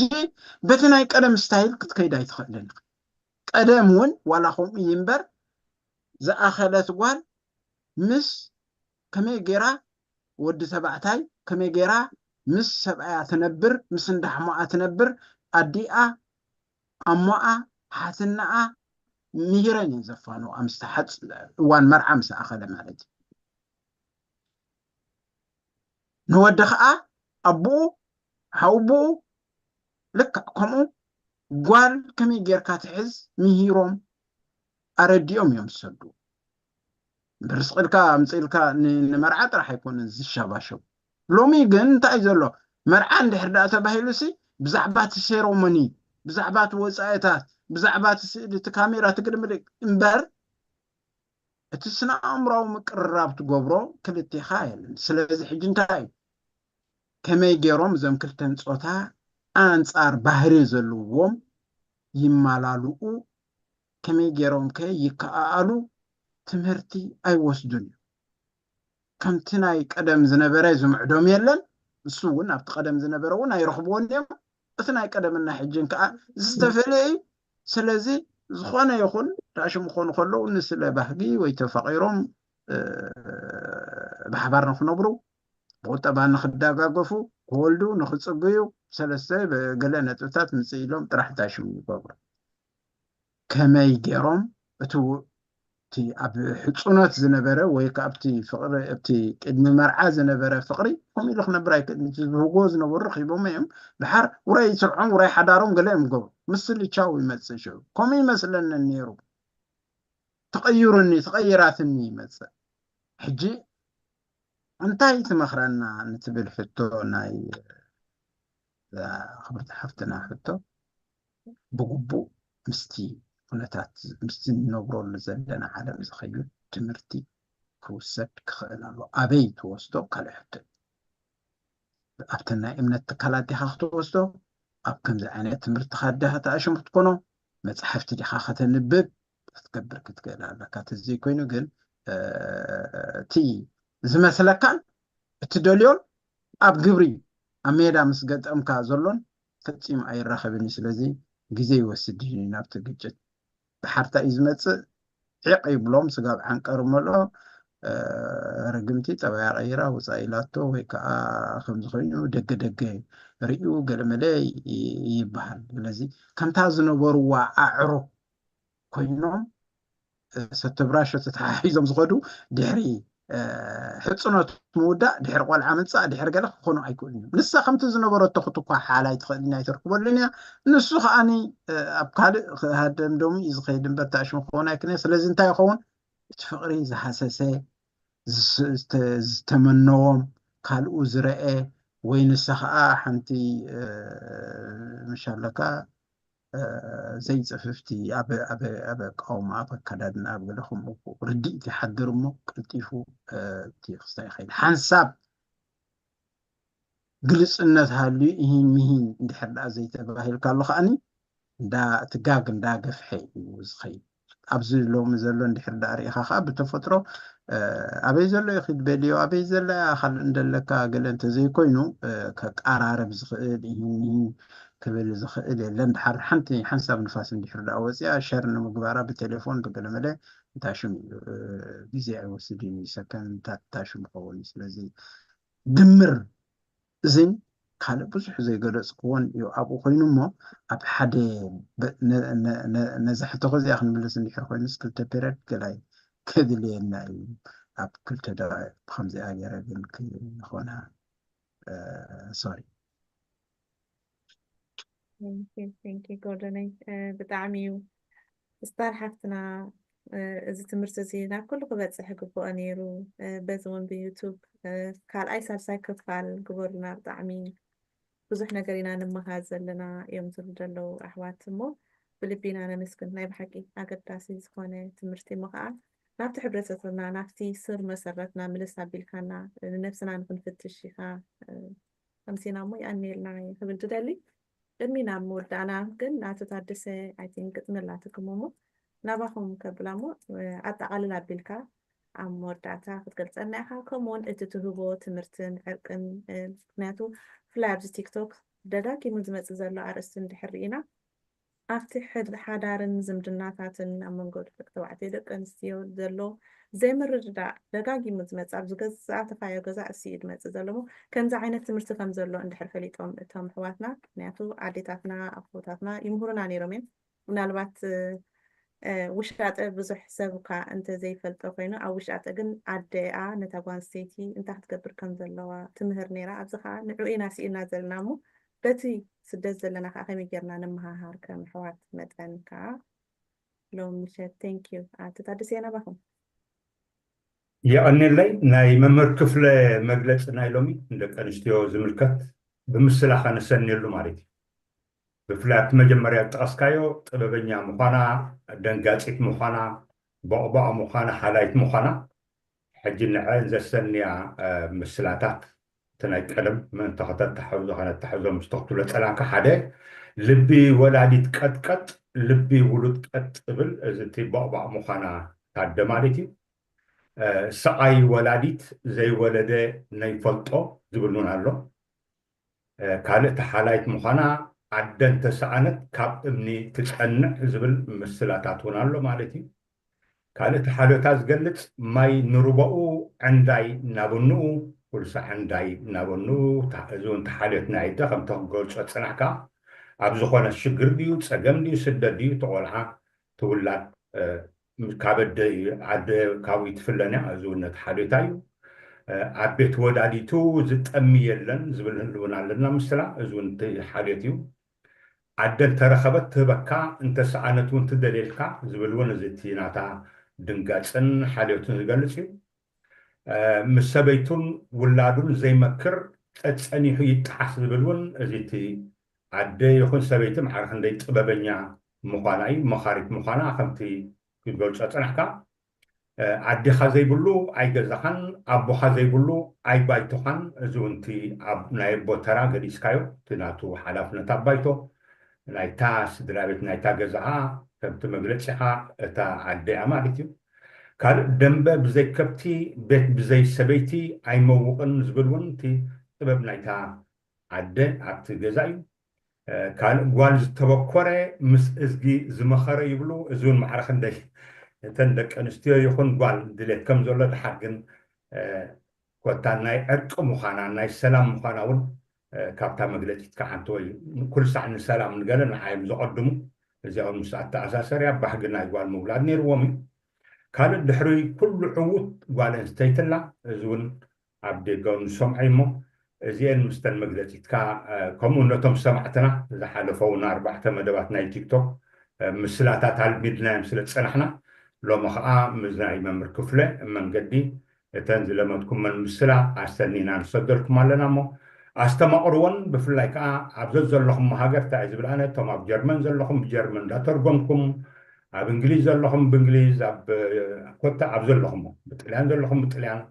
إن لا ترجمكم نحن أون كم زعم السنة بولس مسلاتات كم زلنا لتم حاجتكم عبزل زلهم مهاجر انت لهم بتعمل صبوي نحن نطعم لتم مسلاتاتنا مو يعني اللي كمون يعني لنا من الكفلة يعني نتفرسي جوردن دارجا ناي بحقي كاب بيزنا فرق ساعتنا حالفنا قداس سخونه مدب ስለዝነበረ አጠቃላ ቢልካ እስከ ተራ ደቂ ኣንስትዮ መደምደምታ ዕርቅን ሰላምን ብፍላይ ከዓ ኣብዚ ናይ ስደት ንዘለና እንታይ ኢና ክንገብር ዘለና ከም ሕብረተሰብ ፋሕፋሕ ኢልና ኣለና ግን ከዓ ምናልባት እቲ ማሕበረቶም ስለዘይብልና ኢና ተጠርኒፍና ስለ ይህን ዘይንብል ዘለና ከም ደቂ ኣንስትዮ ክንተሓጋገዝ ወይ ከዓ ነተን ወዲቐን ዘለዋ ክንምህረን እንደይ ንኽእል ዘለና እንታይ ለው ባክ ተመሓላለፍ ትኽእል ብፍላይ ከዓ ነዚ ንእሽቶ ወለዶ ቴንክ ዩ ሰላም እቲ ግዜ ከም ዝበልናዮ ትርእሲ ኣዝዩ ገፊሕ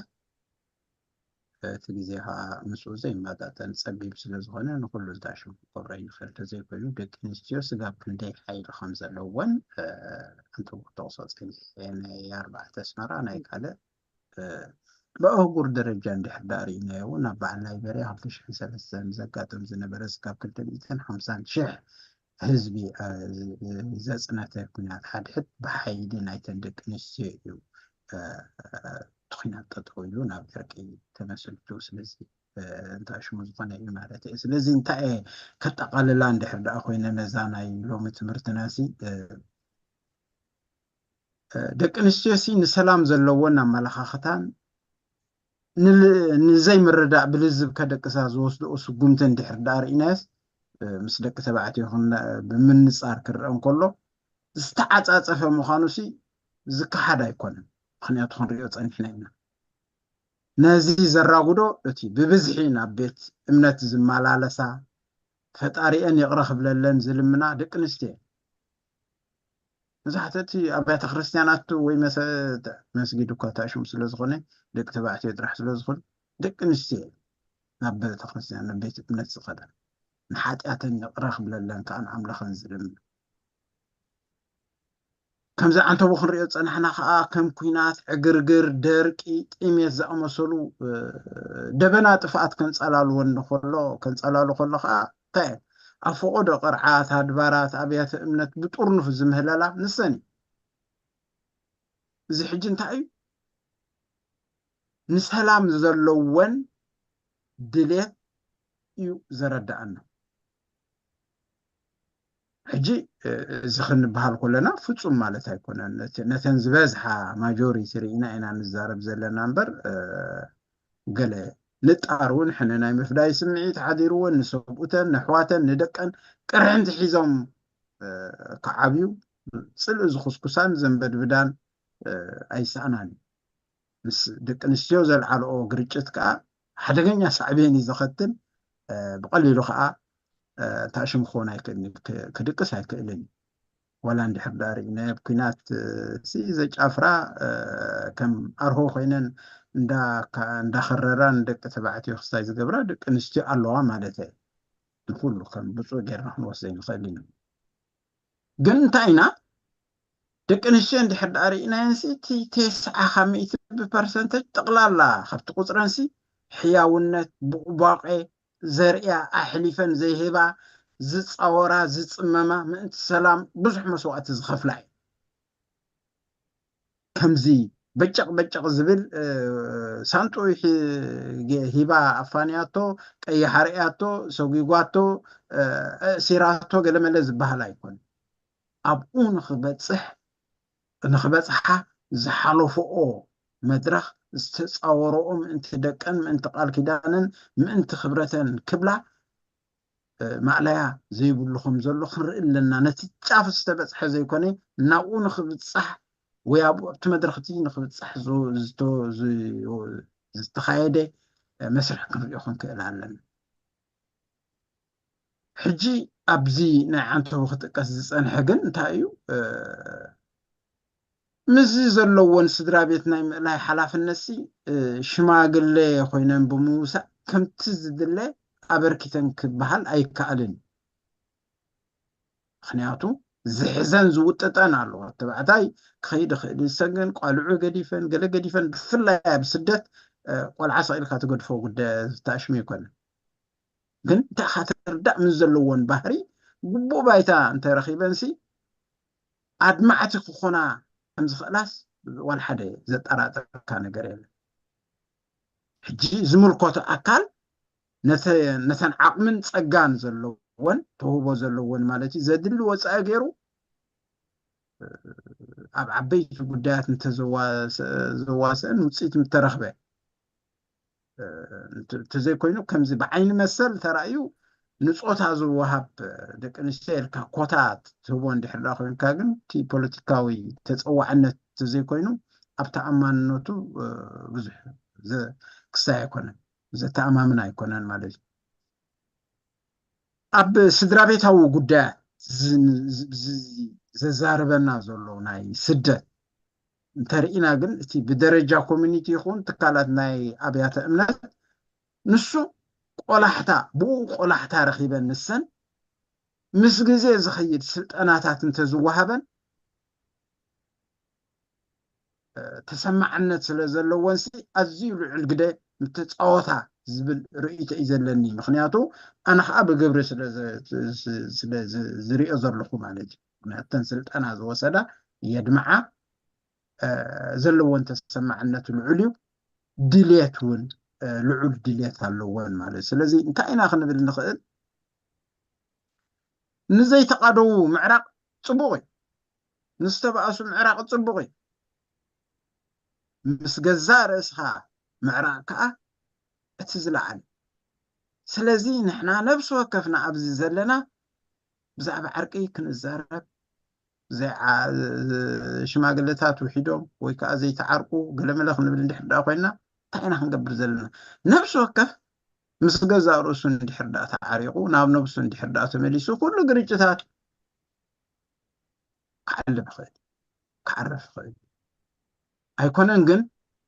ምስ ነብስና ከይተዓረቕና ምስ መፃምድትና ክንዕረቕ ኣይንኽእል ኢና እቶም ንሽምግል ዘለና ከዓ መጀመርያ ነቲ ንሽምግሎ ዘለና ነቲ ሰብ ምስ ነብሱ ከይዓረቕናዮ ምስ መፃምድቱ ክንዓርቆ ኣይንኽእልን ኢና ኣይኮነን ግን ንሕና ከም ሕብረተሰብ ኣብ ውሽጥና ወላ ሓንቲ ክስታይ የብልናን ዝፈላለ ነገር የብልናን ሱር ዘለዎ ናይ ቀደም ፅልኢ ዝሓዘ የብልናን ነንሓድሓድና ከዓ እንድሕር ዳ ሪኢኹም እዞም መንእሰያት እንዳተማላልኡ እንዳተደጋገፉ እዮም ኣብዚ በፂሖም ዘይብሉ ንዘለዎ እንዳደገፈ ንዝደኸመ እንዳሳለየ እዮም ኣብዚ በፂሖም ኣብ ውሽጢ ዘሎ ተኣሽም ሓድነት እዩ ዝረኣየካ ወላ እውን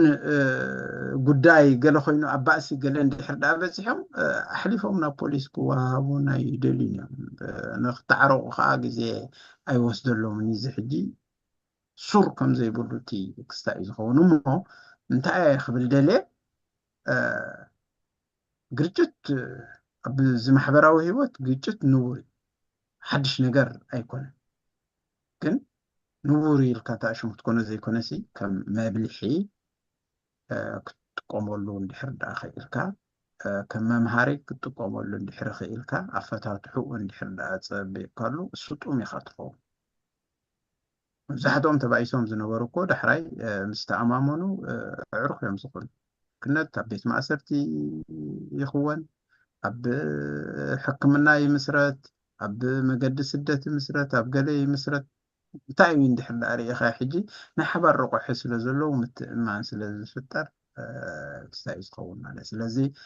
እንድሕር ዳ ምጥርጣር መፂኡ ግን ምትእማን እንድሕር ዳ ጎዲሉ ክተኣሽሙ ክትከውን ኣይትኽእልና ሕጂ ጠቕሊለ እንታይ ክብል ደልየ ኣነ ኣፍልጦ ንሃቦ እንታይ ኢና ኣፍልጦ ንሃቦ ኩሉ ይዕረቕ ማለት ኣይኮነን ግን ገሊኡ ተወጉዶ ዶብካ እትገብሮ ዶብካ ሓሊኻ ትኸይድ ኢኻ በቲ ዘረኸበካ ጥራሕ ትረኸብ ዘራኸበና ከዓ ይበዝሕ ካብ ዝፈላለየና ሕጂ ሎሚ ዘበነ ሜድያ ስለ ዝኾነ ንሓንቲ ኣብ ሓደ ኩርናዕ ዘጋጠመት ንእሽቶ ኣተዓባብዩ የርእየን እምበር ዘይነበረ ሓድሽ መፂ ማለት እኮ ኣይኮነን ግን ተቐደም መራኸቢታት ስለ ዘይነበረ ተዓቢጡ ተርፍ ነይሩ ሎም ግን ተዓቢጡ ዝተርፍ ነገር የለን ዘንበድብድ ከዓ ኣይሰኣንን እዩ ምንብድባድ እውን ኣሎ ማለት እንዲ ስለዚ እንታይ እዩ እዚ መድረኽ እዚ ክንሰግሮ ዘለና መድረኽ ነዚ መድረኽ እዚ እንድሕር ደኣ ብዕርቅን ብሕውነትን ብማለስቲ ብንቕሓት እንድሕር ደኣ ሰጊርና ዕውታት ክንከውን ንኽእል ኢና ከምዚ ዘለናዮ እንድሕር ደኣ ከድና ግን ምናልባሽ ጠራጣሪ ክኸውን ንኽእል ስለዚ መፍትሒኡ እንታይ እዩ ንዝበለት እንታይ ትመኽረና ንዝበለት ሰላማዊት ክብል ዘላ እንድሕር ዳ ኮይነ መፍትሒኡ ትምህርቲ ካልእ መፍትሒ የብሉን ልመና ምሕፅንታ በጃኻ ቅድመኻ ገለ የለ ንኩሉ መፍትሒኡ ትምህርቲ ንቕሓት ስለዚ እዚ ከዓ ግድነት ኣብ ክላስ ክትኣቱ ቦርሳ ሒዝካ ጥራዛ እንጠልጢልካ ኣይኮነን ዝተፈላለየ ኮርሳት ኣሎ መፅሓፍቲ ከተንብብ ዝኽእል ሎሚ ሳላቲ ቴክኖሎጂ ብዙሕ ነገራት ስለ ዘለኹም እዩ ስለዚ እዚኣ ክብል ዝኽእል ካልእ ፀኒልኩም ስለ ዝሰማዕኩምኒ ተንኪዩ ክመሃር ዝደለየ ጉዱስ እታ ሊንክ ናይ ጉግል ታሽሙ ሰዲደያ ኣለኹ ኣብዚ ታሽሙ ሸሪለያ ኣለኹ ክትበኩም ዝኽእል እያ ለት 15 ምጅማር ትምህርቲ ናይ ሻድሻይ ዙርያ እዩ 5 ዙርያ ፅባሕ ቀዳም ክምረቑ እዮም ትምህርቲ ናይ 6 ወርሒ ትምህርቲ እዩ ልዕሊ 10 መሰነይታ ክሊፓት ዘለዎ እዩ እዚ እቲ ምህናፅን ምዕቃብን ሕጉስ ስድራ ቤት እዩ ብዛዕባ ዝንዛረበሉ ዝፀናሕና ናይ ኣማኸርትን ናይ ሸምገልትን ስልጠና ከዓ ድሮ ምልላይ ተገይሮም ሶኒ ዝካየድ ትምህርቲ ኣሎ ሶኒ ወግዓዊ ትምህርቲ ከይጀምሩ እዮም ክፅንበር ዝደለ ክፅንበር ክእል እዩ ካልእ ግን እቲ ኣርእስትና ሎሚ ብምክንያት 8 መጋቢት ስለዝኾነ እቲ ናተን ተራኢና ከነጉልሕ ክስታይ ኮይና ካብቲ ርእስቲ ከዓ ክንወፅእ ስለዘይንኽእል ናብ ደቂ ኣንስትዮ ጥራሕ ኢና ትከይድና እሞ እዚ በዓል ወይ ከዓ እዚ ዘረባ እዚ እንታይ ኢና ናይ ዓባየይ ናይ ኣደይ ናይ ሓፍተይ ናይ እሞይ ናይ ሓትነይ ናይ መፃምድተይ ናይ ጓለይ ንኩላሕና ማለት ብነብሰይሲ ንኣኹም እየ ዝልኩ ዘለኹ ስለዚ ትዝዓበየ ጉዳይ ማለት ስለዚ ቴንክዩ ክብረት ይሃበለይ ኣብ እዚ ምስኽቡ ምሳይ ሕጉስ እየ ቲንክ ገለ ንእሽቶ ሓበሬታ ተለዋዊጥና ክኸውን ተስፋ ገብር ይቐንል